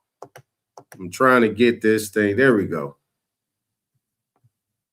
All right, together with the dwelling house and the outbuildings thereon, that I do by these presents claim the premise. I claim. See, in homesteads, that's what they did. They made claims. But in the date, right? So this was at a date 5 years after they bought the house. They bought the land. Bought the land and the dwelling and all the fixtures on top of it. Let me say that correctly. Dwelling house and the outbuildings thereon as a homestead. All right. So just want you to let you know that. Boom, boom, boom. There you go right there. And that's all the descriptions. All right. Now that's a decorated homestead. There go land again. Just keep that in mind. There go land. Now this is a subordination agreement. Now this subordination agreement, I just got this for a specific reason. Because it says right here that this agreement, right? This agreement made this date, 2017, blah, blah, blah, blah, blah, owner of the land. Another acknowledgement, owner of the land. Okay? Herein described and hereafter referred to as owner. That's all I want you to see. All these instruments and everything is going with that. I'm showing you owner, land, owner, estate. That's what we know. Let's go to the next page. Now, this right here is what a lot of people be talking about. This is what I'm showing you. I got them. People could talk about it. People could put it on social media and say, yeah, this is how you do this. Got one. Not just one. I got 40. But I wanted to not show them my stuff. This is just somebody that somebody just shared with me. Okay? Now, all this information. Now, this is a court case. All this information is dealing with a court case. Guess what they found? There's a QSIP number on it. There is a symbol. There is a fund name. There is a QSIP number. Ooh, look how much money that is. Just on that case number. Couple commas there. Couple commas. Let's keep going. Now, here's another thing, right? This right here is a trustee's deed upon sale. Now, these people got foreclosed on. And this trustee's deed upon sale is the last thing in what you consider to be a non-judicial foreclosure. Right? There's your trustee's sale number, the order number, right? These are the people where it's recorded to. Here's the doc number. This is how much they paid. $101. They paid $101 to steal title. Now, in this trustee's deed upon sale, there's the AP number right there. Listen to the language here, right? Listen to this. The undersigned grantor declares that the grantee herein, now this undersigned grantor, I blotted out, but they're saying that this individual actually sold the house. This is what they say. The grantee herein is the foreclosing beneficiary. Declares, the grantor declares, the grantee herein is the foreclosing beneficiary. The amount of the unpaid debt together with costs was that amount. The amount paid by the grantee at the trustee sale was that amount. The documentary transfer tax is none. Blah, blah, blah, blah, blah. Now, this is your substitution of trustee. I didn't put this in this presentation, but there's a substitution of trustee in there that this company that comes in and says, yeah, they ain't paying us, so we're going to appoint a trustee to take over for the sale. But did you contact the grantor? Did you contact the homeowner, the owner of the land? No, you didn't. You just did this. This is what you call in California a non-judicial foreclosure. They do not go to court to get these things done. They just file them. As trustee, whereas so designated in the deed of trust, hereunder more particularly described or as duly appointed trustee, particularly described or as duly appointed trustee, does by hereby grant and convey on behalf of the landowner who did not authorize this. Two, and that's the name of the company. Herein called grantee, but without covenant or warranty. So there's no covenant and there's no warranty, expressed or implied. All right, title, and interest conveyed to and now held by it as trustee under the deed of trust. And all that information is out of there. All right. Now let's go to the next page. Watch this. What I have circled right here, it says, I'm going to come over here, right there. I'm going to say duties required. Okay, so the state of California performed all duties required by the deed of trust, including sending a notice of default and election to sell within 30 days. And we're going to look at that. After its recording and a notice of sale, and we're going to look at that. at least 20 days prior to the sale date by certified mail, postage, prepaid to each person entitled to notice in compliance, 2924B. And we're going to look at that. Now, I got this part under here underlined. Notice default occurred as set forth in a notice of breach in election of sale, which was recorded in the office of the recorder of said county. There was none in there, based on what was told to me. There was a notice of default in election to sale under deed of trust, but there was no notice of breach in election to sale. Not there, based on what I was given.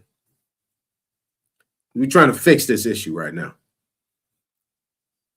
All right, so there we go. Now, here's the next page. Now, in this final page, it says that such and such and such and such may be considered a debt collector. How about that? Now, this same entity that was supposed to be the duly appointed trustee under the deed of trust is operating as a debt collector. Said may be considered a debt collector, attempting to collect the debt. So what are these things?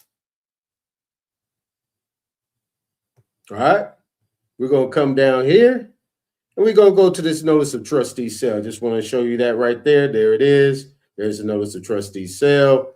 All that information blotted out. And I want you to focus on this right here. This right here. Now remember, estate, land, in fee simple. The owner, right? Let's keep that in mind.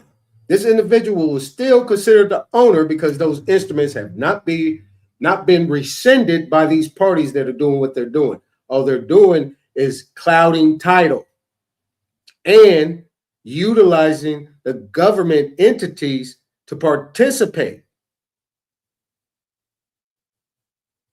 Okay, now it says right here.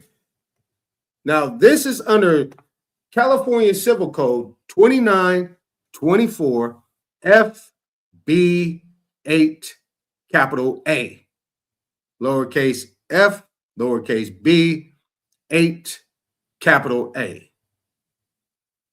If you are considering bidding on this property lien, you should understand that there are risks involved. Now, this is notice to the bidders. In bidding at a trustee auction, you will be bidding on a lien, not on the property itself. Now, let's make common sense common now. What does that mean to you? You will be bidding on a lien, not on the property itself. So what are you bidding on? Because we already know you're not bidding on the land, because it says nothing in here about land at all. You'll be bidding on a lien, not on the property itself. So if you're bidding on a lien, that makes the lien what? Unsecured. Automatically, without even looking at the notice of default, we're about to look at, really we're going to look at the declaration page of the notice of default. Okay, now it says right here, placing the highest bid at a trustee auction does not automatically entitle you to free and clear ownership of the property. Now, in this situation, I showed you the subordination agreement. The subordination agreement was that company subordinating themselves as a junior lien to the one that is over them. That's what a subordination agreement does. It makes sure if anybody's doing a refi, whatever on a house, if there's some other type of HELOC or anything like that on it, they want it to be junior. And the other side got to be agreeing to that, meaning the company. So not only is this unsecured debt or unsecured lien, it's also a junior lien. So that means that the other side has to be paid off first. All these things got to happen.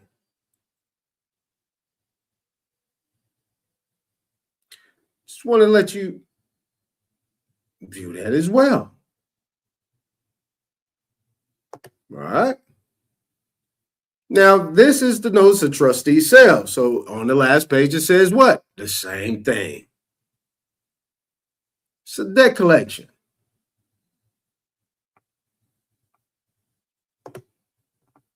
Now, this is the declaration of mortgage servicer pursuant to such and such, right? 2923.55C. You have all these different boxes you can check. But guess what? It says no contact was made with the borrower pursuant to California Civil Code subsection 2923.55 because the above referenced loan is not secured by a first lien mortgage or deed of trust that secures a loan or that encumbers real property described in California Civil Code 2924.15. So how did they put in the trustee's deed upon sale? And how was there a conveyance? How is that possible? How is that absolutely possible that that happened?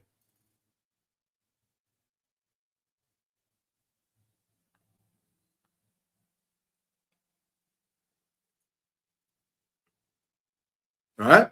Now, let's keep going. So we connected the dots. You see the notice of trustee sale. You see the codes, 2923.55, 2924.15. And for the sake of time, we'll go over that on the next one. But here you go. It says it right here. So let me say this in closing. Hold on. Let me keep going. Now, if you don't know, in California, right? In California, there was Assembly Bill 1418. Right? This is connected to the government code, right? This is an amendment that was done and approved by the governor in 2023. All right. All right. So Assembly Bill 1418 says local regulations, contact with law enforcement or criminal convictions. Okay, contact with law enforcement or criminal convictions. Existing law prohibits a local agency from authorizing or requiring the imposition of a penalty against a resident, owner, tenant, landlord, or other person as a consequence of law enforcement.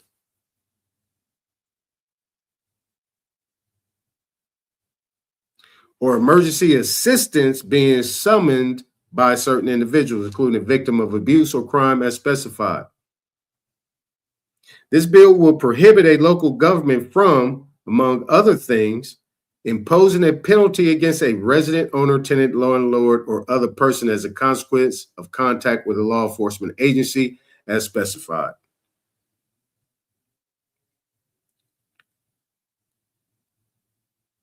So, right here, what we have. So it says right here, where does it go? Penalty, actual.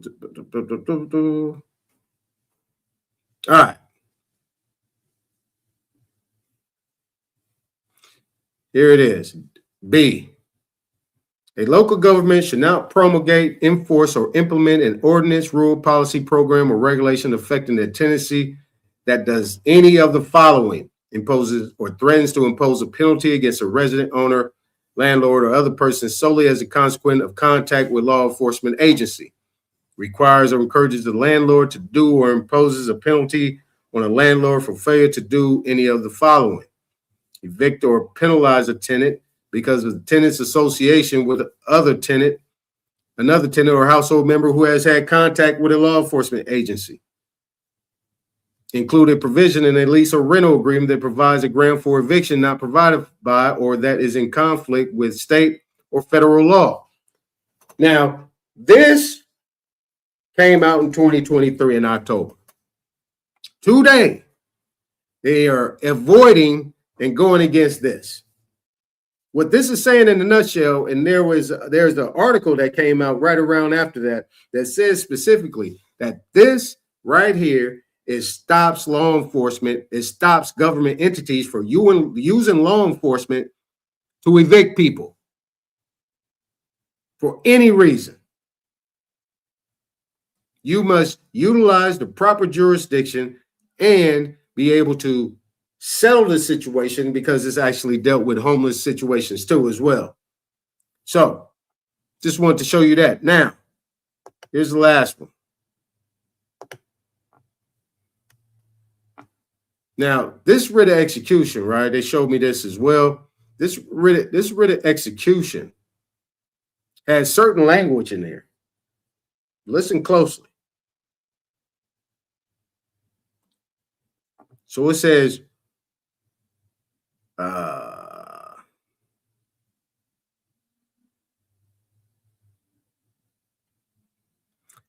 right here, right? Because this is a whole admittance. The lockout was issued pursuant to a judicial writ ordered in Sacramento County Superior Court of a landowner for eviction. Right? You see it right here. Writ of execution, unlawful detainer, right? Unlawful detainer.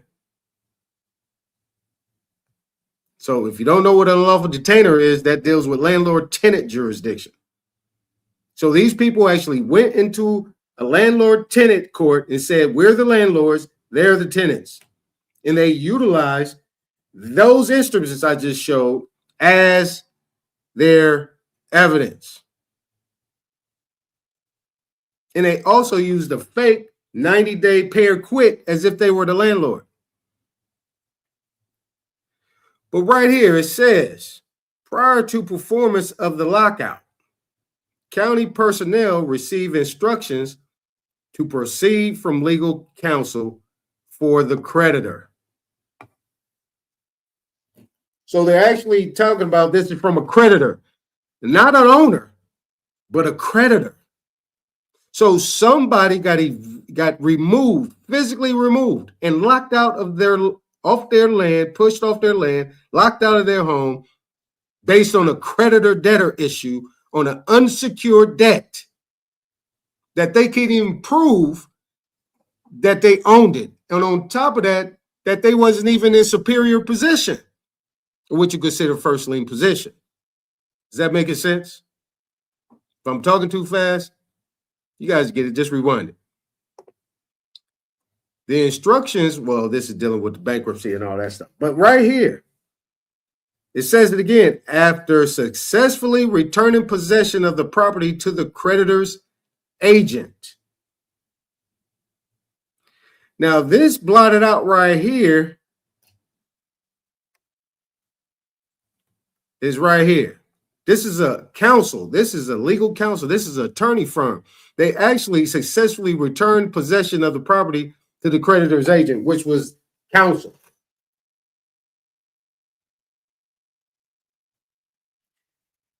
This is them. This is Office of the County Council. This is the County Council for Sacramento County Board of Supervisors. This is the Sacramento County's council. This is their attorneys. Now, you know, under the circumstances, if you got to put them on it, they mean they had to do it. Now, this came from council. So, you know, when the council gets on it and they send you a letter, they know you have what? You have a lawsuit. You remember I talked about instrument, but I just wanted to show you that. All right.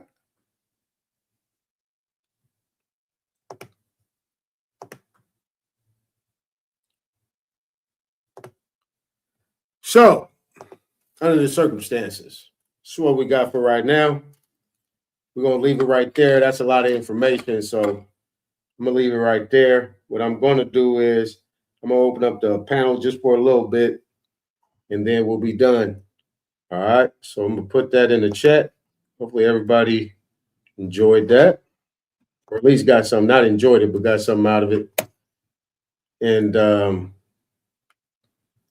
gonna pin it to the top.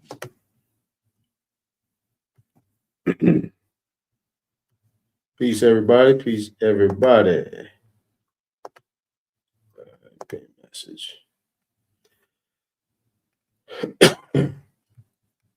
Hopefully it's making sense. Moving around. Peace to everybody. What's up, Engine? Radio. Rod Will. Business. Oh, hold on. I'm gonna mute you real quick. Let me get through this. And your business.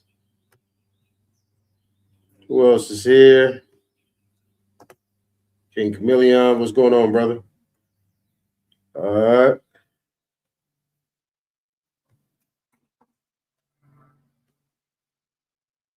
What's going on, Tamila?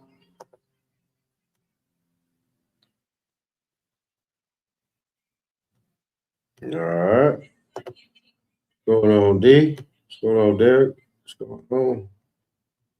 All right. Who else we got up here? Big Dog, what's going on, brother? All right. Get back.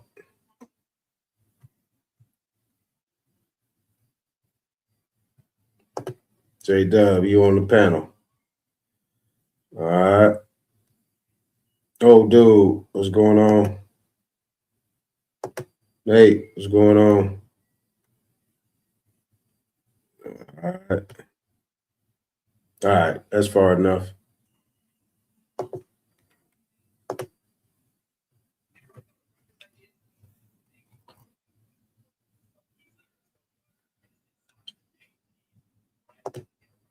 Go ahead, come off mute.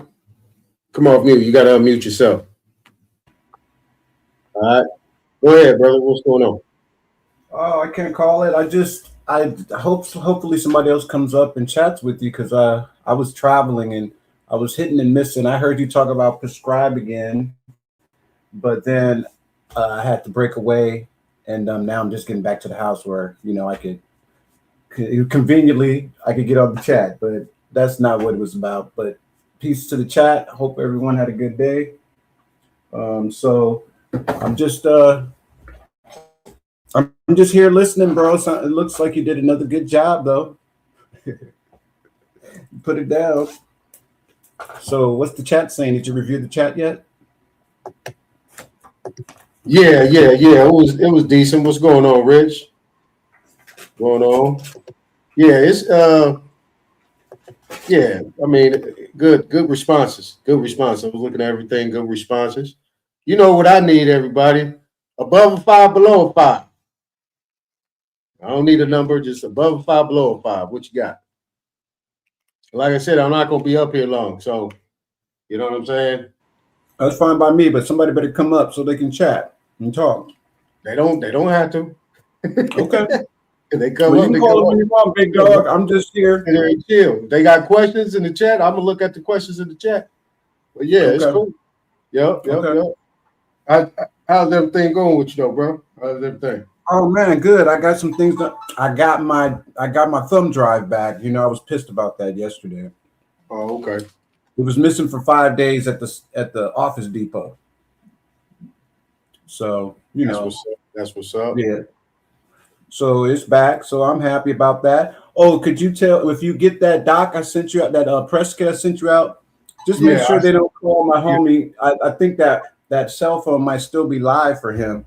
That was in 2003 to 2009. So, but he's an elder gentleman. I don't want to be bothering him. I realized on that press kit my numbers. Yeah, they in the chat. They in the chat. Yes. Okay. And I sent it to him. So yeah, just don't worry about that phone number. Don't call that phone number. That was just for information. Yeah, because that's old stuff. I was just what I was showing yesterday. I was showing you that was the business, that was the building. If you look through the whole thing, and I wish back then You know, it's so funny. I will say this. It was so hard. I didn't know what to say. African American back then in 2003 when I put that together, because I didn't know how the community would respond. You know, so I could have just. But I'm gonna definitely update that, because the goal is to what I'd like to do, Aton, is we have a whole nother level of freedom by doing that clinic. Instead of under a federally qualified shit, we do it under the Indian tribal organization. Because one of the things to worry about, because I wasn't worried about billing and stuff like that, but these people like to raid you and do all this shit, get some first cover page, or you know, be on the newspaper saying they busted someone for this money or that. And I don't want to trigger any of that. So it's easier just to do what I would like to do again but I want to try it through the tribal tribal organizational designation. So that's no, Dennis, I sent it to you. Nah, she said, "Do you send it to me?" Yeah, I sent it to you. I sent it to you from my YHD smooth Gmail. So you got it. Okay, great, man. I appreciate that. And so we could, later chat about that. I don't want to eat up the time with that, but that's something that would be dope to do, because then we could keep it to the lineage. And because that was what the goal was back then. I was just trying to mainly get my family members involved, and the senior, kind of like the beekeeper style, like my mom was doing. So I was trying to continue the tradition with that community style clinic. But that there was that tells you all about the little non-invasive technology. So we'll hook up later on that. Yeah. So before I get to Rod, mostly what I was showing was the non-judicial foreclosure process, right? And I don't know what you caught, what you didn't, but yeah, the non-judicial foreclosure. Now, what I have found was that everything that is done is unsecured, right? On the 91st day, it becomes accounts receivable, right? It goes into default and they file a claim on the policy. So what happened is that what I found is that so-called substitution of trustee they put in, that is the debt buyer. That's one who buys the debt. And they're actually doing it and actually making it seem like they're doing it in the name of that entity. Now, the reason why I hinted to that is because when I beat American Express in court, the attorney firm was coming after me for the debt, but they was making it seem like they was coming in the name of American Express. But as soon as I requested the unaltered wedding signature and I did the conditional acceptance on it for them to provide the information, boy, they dismissed that shit in 24 hours. That's nice. So I applied the same concept, right? I applied the same concept when I was looking at the instruments. When I looked at it, I said, "Oh, this is the same shit.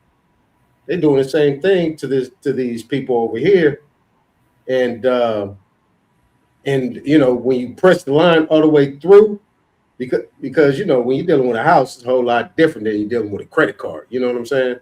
That's a whole different animal. So when you get to that point, you're saying, yeah. And then we was running title reports on it, and the title report was saying that they still own the house, but they was running some stuff in the background. You know what I'm saying? On the public side, but in the private side, they still own the house. They still own the land, everything. I mean, because if you got homestead declaration, right? You got a homestead declaration already in place, like in the 80s. Okay. You already got that. You bought it in the 70s. You got the homestead in the 80s. And then on top of that, you got it secured up under trust. And you got your declaration. You got UCC finances statement filed, county, state. Got all those things solidified. I didn't mention all that in the presentation, but you got all that solidified. Superior claim is crossed. But then but the non-judicial foreclosure instruments are actually showing that it's an unsecured debt, right? So in the notice of trustee sale, in the notice of default, election to sell under deed of trust, in even the trustee's deed upon sale, in the substitution of trustee, it all says at the end of the day, they're here to collect the debt and they're talking about property. They're never mentioning land, right? So in the schedule, when I was talking about yesterday, the Schedule A, you know, and stipulated preliminary title report. You know what I'm saying? But Well, even if the property notes, would the property be the instruments? The property is the instruments. Not then, and then they're kind of like making it seem like it's the land or the house attached to the land, right? But it's unsecured. So what's the link? The link is the security instruments. The instruments, yeah, okay, yeah. But the reason why, you know, they created the non-judicial foreclosure process is to circumvent judicial process because they cannot show anything because those instruments is a detriment to them. But if you go over here to a landlord-tenant court, you got 5 days to respond. And if you show up to that thing and even dispute that, you subject yourself to the jurisdiction, right? So you're actually saying, I accept this jurisdiction. It makes sense? Yeah, I get it. Right. So under the circumstance, I mean, it's just a whole gamut. But they're also doing, really, you're familiar with real estate investment. You know, you could do like a simultaneous close or double close, or you also do an assignment at the same time, right? So if you put the name and then you do and all successors and assignees, then that's a real estate that's a real estate investment transaction. So you're actually petitioning, right? If we look at like I was showing in Black's Law, the reason why I'm showing it like tenders and pleadings and instruments, negotiable, all these things are utilized on bank, right? In bank, right? We just saw in bank on the bench. You got the clerk, and then you got the judge acting as what? As brokers in the deal with the other side. They broker the deal on the other side, and just take it as I give it. You know what I'm saying? So this is just how I'm looking at the whole issue. Then they say, okay, we got it. So now what they do is they do what? They run through their whole gamut. They got you there, but then it's in realm, right? In realm means that it's just the body there, and the body is the property, the land. But we're not worried about you. You being here ain't got nothing to do with it. You're here, but you're not here. And we already just running our whole play against you. At the end of the day, you're done. And then what do? We take it here. Then guess who else we get involved? We get the sheriff involved, another government agency. Yeah. That's a conspiracy for sure. And if anybody doesn't know, now you know that the county board of supervisors, anywhere you're at, is over all of the courts, all of the judges, all of the clerks, every single last one of them.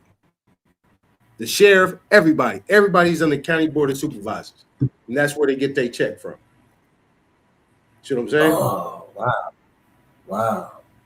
So when does the county board of supervisors have a rep in that transaction, or it's just through, like a hierarchy, and they just delegate?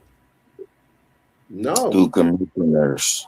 You got the county and you got the state. Remember, you got you get your birth certificate. You get a birth certificate of live birth with a state stamp on it, and you get a certificate of live birth with the county. It's three entities: county, state, Fed. The city is not municipality. I mean, they might have something to it, but they have interest. They have that birth certificate. They have interest then in that, and they're supposed to show that you're being usufruct because you don't have any. Why do you say it? You don't have any? You're not. Your name is not being represented. I mean, you don't have any benefit with that name being in use. Right.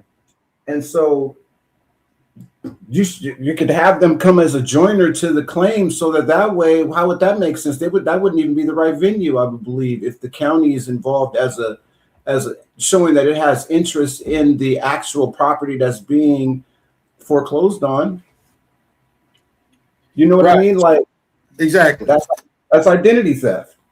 Right. So not just identity theft, it's eminent domain. Yeah. Yeah. How can you execute something being a foreign agent, right? You're a foreign agent. You're in the Foreign Agent Registrations Act. You're an attorney. You have a British accredited registration card, right? You have a card. Then on top of that, you're dealing with companies, mainly banks, and anybody that's dealing in these mortgages is NMLS situation. All their companies are registered in Delaware. They either registered in Delaware or they're registered in New York, correct? Mm-hmm. Exactly. Wow. So they're foreign agents.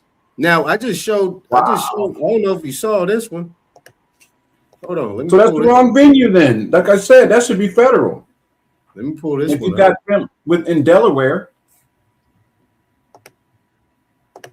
Hold on. Let me pull this one up. Right. So this right here is what you consider to be.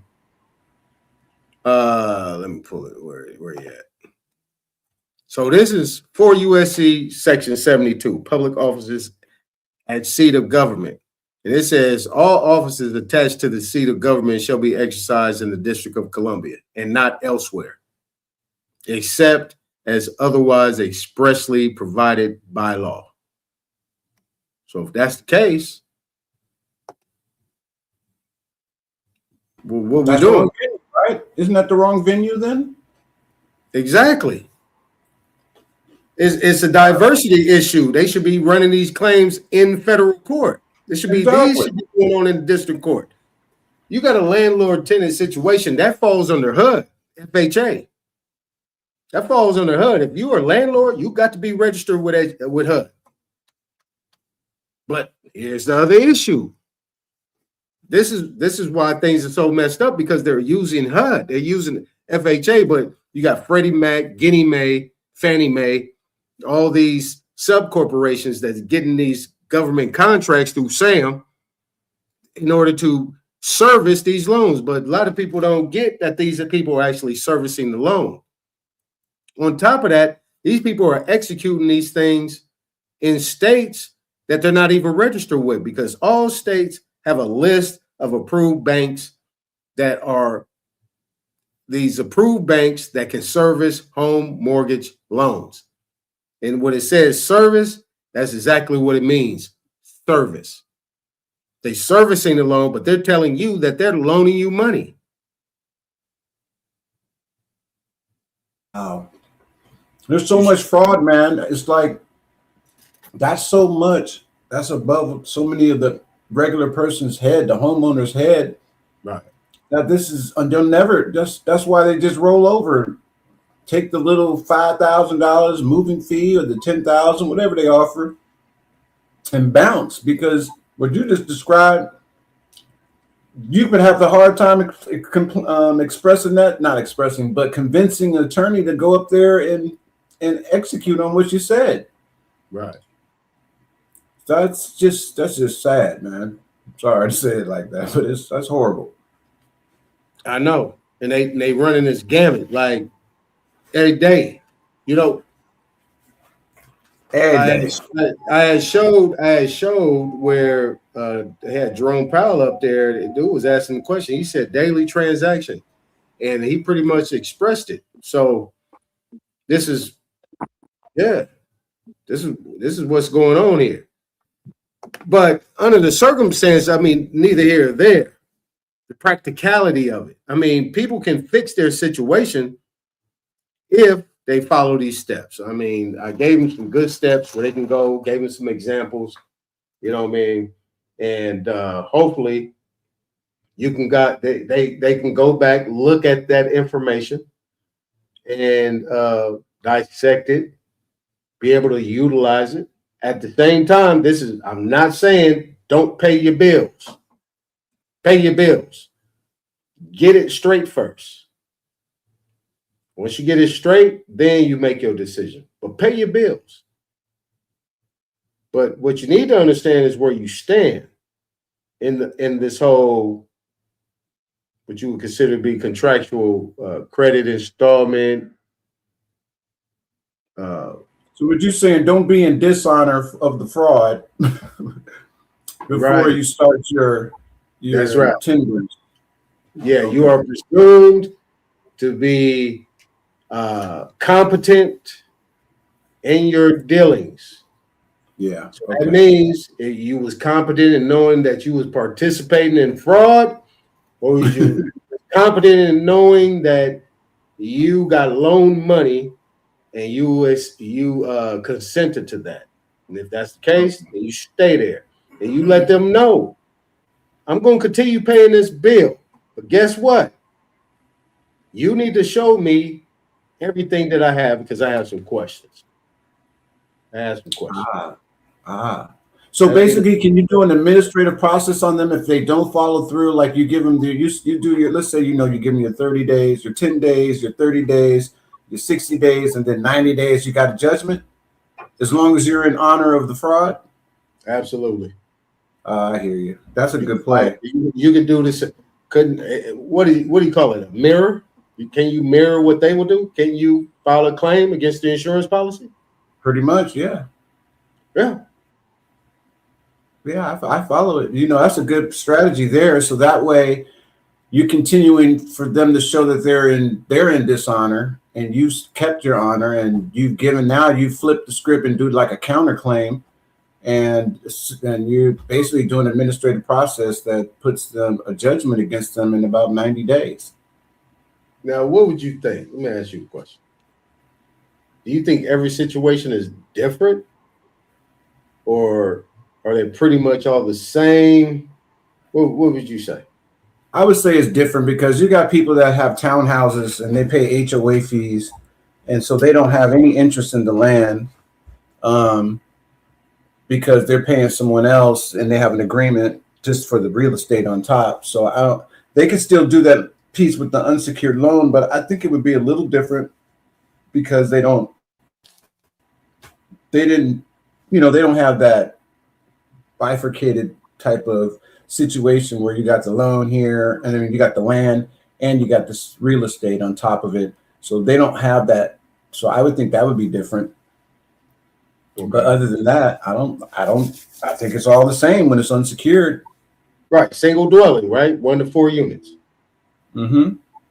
Now, what about a credit card? Oh, that's easy. No brainer. Yeah, that's easy. That's the same. What about a car loan? Same thing. Yeah. I agree. I just think it'd be different with a HOA involved. Yeah, if you got HOA involved, that's a different situation. But would you say even in that manner, you still have a beneficial interest? You do, because you could still more than likely go for that land patent that their land is on, because none of these people have rights, have that patent right. Time out. Uh-oh. I'm too much. Oh, my bad. All right. So under the circumstances, yeah, you can still, let's go back to beneficial interest. Okay. Right. So they still got beneficial interest based off what? The instruments. And they gave some consideration up. They gave up consideration. How? Sweat equity. How? Okay. How? By tender and payment. How? Tonto, how? Come on, Tonto. All right, you got me going there. I don't know. Your endorsement. Oh, you're saying, yeah. You put it in play. You wrote the prescription. Okay, so You donated it.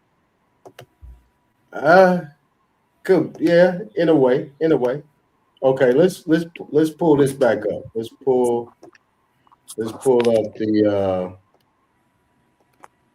hold on. Let's pull up the UCC 3-205, right? All right, here we go. I got it up. Hold on, let me share the screen.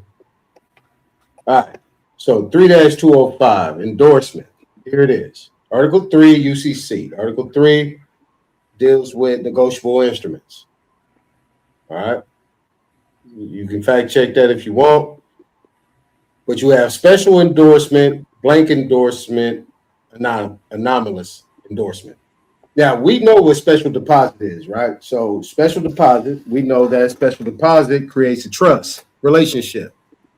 But the special deposit gives specific instructions, correct? Okay. All right, gives instructions. So if we're giving instructions, right? Will. Exactly. That's an example. That's one example.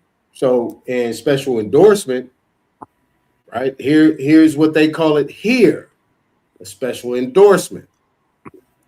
So it says right here, endorsement is made by the holder of an instrument, whether payable to identified person or payable to bearer, and the endorsement identifies the person to whom it makes the instrument payable. It is a special endorsement. Is anybody, now as both of you guys, is anybody doing that when they sign their name? Not knowingly. No. No, not doing it at all. Is anybody identifying a person when they're signing? No, they're doing blank endorsements. Thank you. So with that blank endorsement, it says that they may negotiate. Well, it's saying they may negotiate. I'm just going to say it a different way. They may negotiate by transfer of possession alone until specially endorsed, right? So even after the fact, you can still do it as special endorsement, but until then, they can keep doing what? Assigning, right? So in a mortgage, in my example, you can assign the mortgage, right? You can send it to somebody else. Yeah. You can keep moving it around. You can keep dealing cards, right? You keep dealing cards until it gets a special endorsement. That means it's in blank, giving them, just like a general deposit account, you're giving them full control. So are they doing UCC assignments when they're doing those assignments? They got to follow. Okay. So there would be a UCC claim on that. Then that if you do the check on it, you should see that. You should be able to see a UCC file, right? Where every time they trade it to a new whatever pretender lender. No. Or servicer. No. Oh, okay. In my research and looking at some of these things, what I've seen, they're not doing that. Well, they at least not doing it in the state where it's at. They might be doing it. They might be doing it in Delaware. Yeah. Maryland. They might be doing it in New York. But but you're checking whatever state you live in, and you're not seeing anything. But you're not aware of that Delaware, where that's where they all have to, or New York, where most of that's coming from. Right. Okay. Yeah. Yeah, they got around that. Check this out. They got around that in ag loans. This company was called AgStar, and they weren't allowed to do loans in California. So it was like, how are they doing this? But basically, they were selling, they were assigning the paperwork ASAP. That's what I'm thinking, because I've seen the paperwork saying they're not allowed to do loans in California, but they're marketing and they're striking deals in Cali, and then they, move that paper to someone else real quick. Exactly. Doesn't that make that unsecured? Yeah. Once you separate the note, yeah, it becomes unsecured. Yeah, but there's so it's many been paid, right? It's been paid. If you get a discharge, right? If you did what they call it, dang, I always forget that term. What they put it on your credit report, it has been charged off. Charge off. If you get a charge off, that means they already been paid. Oh yeah. Right. Okay. You know what I'm saying? So, and I'm just going along with what just adding to what you're saying is that's my main focus is unsecured. So when you coming up into these courts, right, this is like special deposit, it's like special appearance type thing. Hey, I need to know what's going on. If you coming in as a claimant, then you need to make sure that you invoke, right, the proper jurisdiction. And you're still in honor.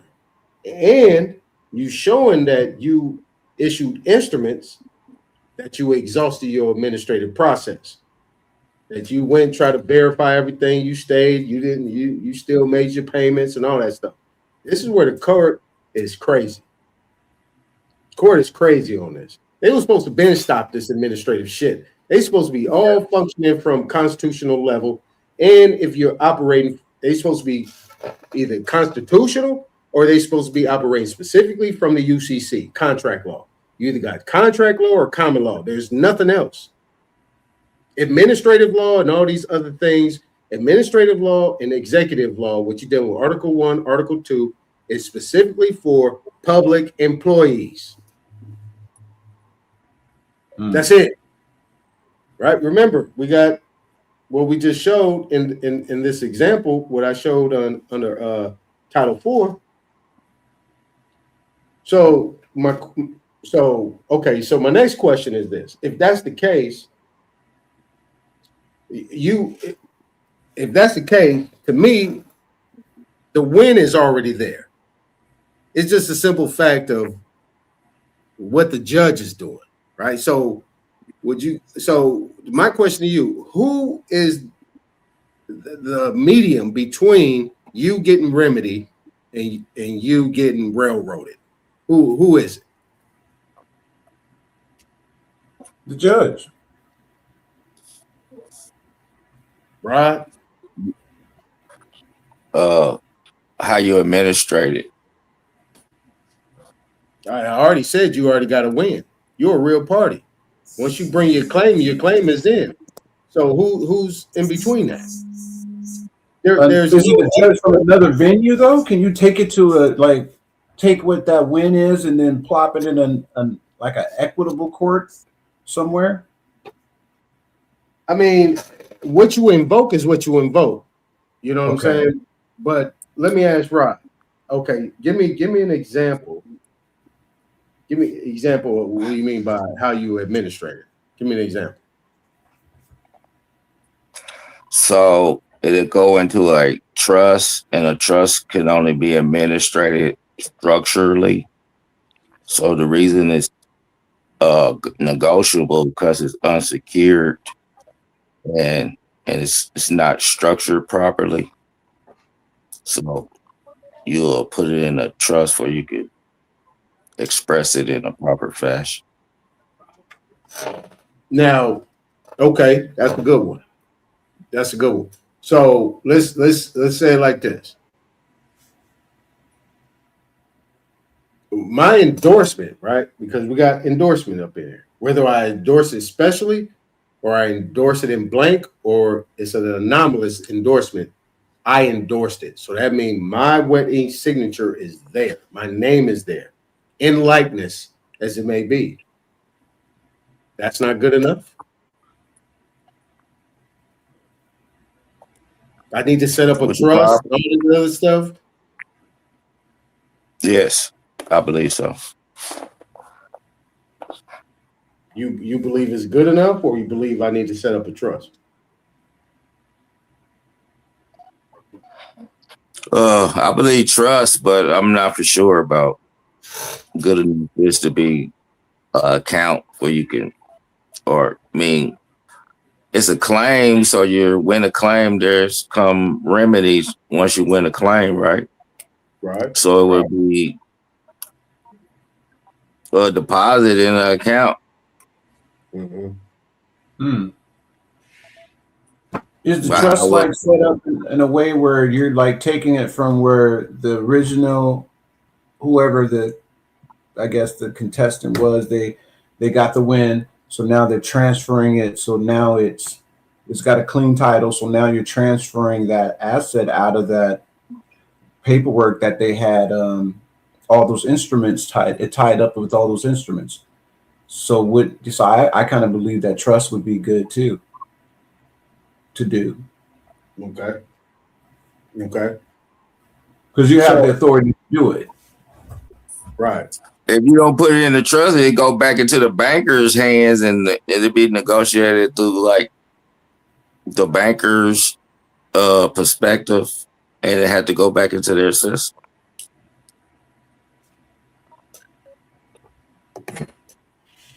Okay, so that's on the screen. So King Chameleon says you cannot represent yourself if your house is in a trust. You have to have an attorney. What state? Is that New York?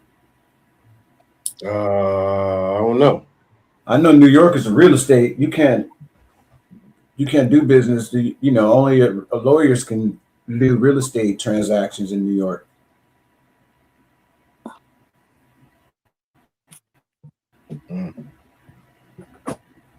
I don't know if that's the same thing goes for Kansas, or Missouri.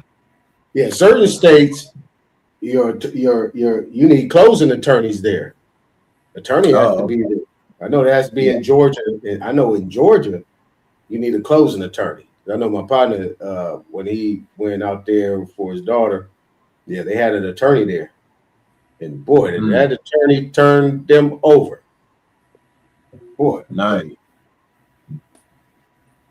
Yeah. They did a I had him he had me on the phone too. He said, "What would you do?" I said, "Hey, put TDC on that thing. Everywhere they tell you got to do something and they don't look right, put TDC on there. That's threat, duress, and coercion." Oh, TDC. Okay. And know that, man, they sold that note within a month. After a month, it was gone. They sold it. And that attorney changed his phone number. Couldn't find him. Wow. But, I mean, I hear what you're saying though, Rod. But under the circumstances now, under I looked at case law. The one thing they try to get away from, this is another avenue that the courts try to do when you do have a trust, is they try to say you need an attorney and they'll find case law on that. I'm like, wait a minute. Rule 17, right? Rule 17, the Federal Rules Civil Procedure Rule 17 says the one that could bring a claim, the only one that could bring a claim is the real party in interest. Now, the real party in interest is the trustee, right? If you look at bankruptcy law, in the bankruptcy law, the one that can bring the claim is the trustee. You see what I'm saying? Yeah. And that's just where it's at. So that's what I would say in regards to that situation. You know what I'm saying? Like, I know they say you need that, but I'm like, yeah, but I think that's a way for them. Me, it's about precedent. They don't want people to set precedent if they're not an attorney. That's my thing.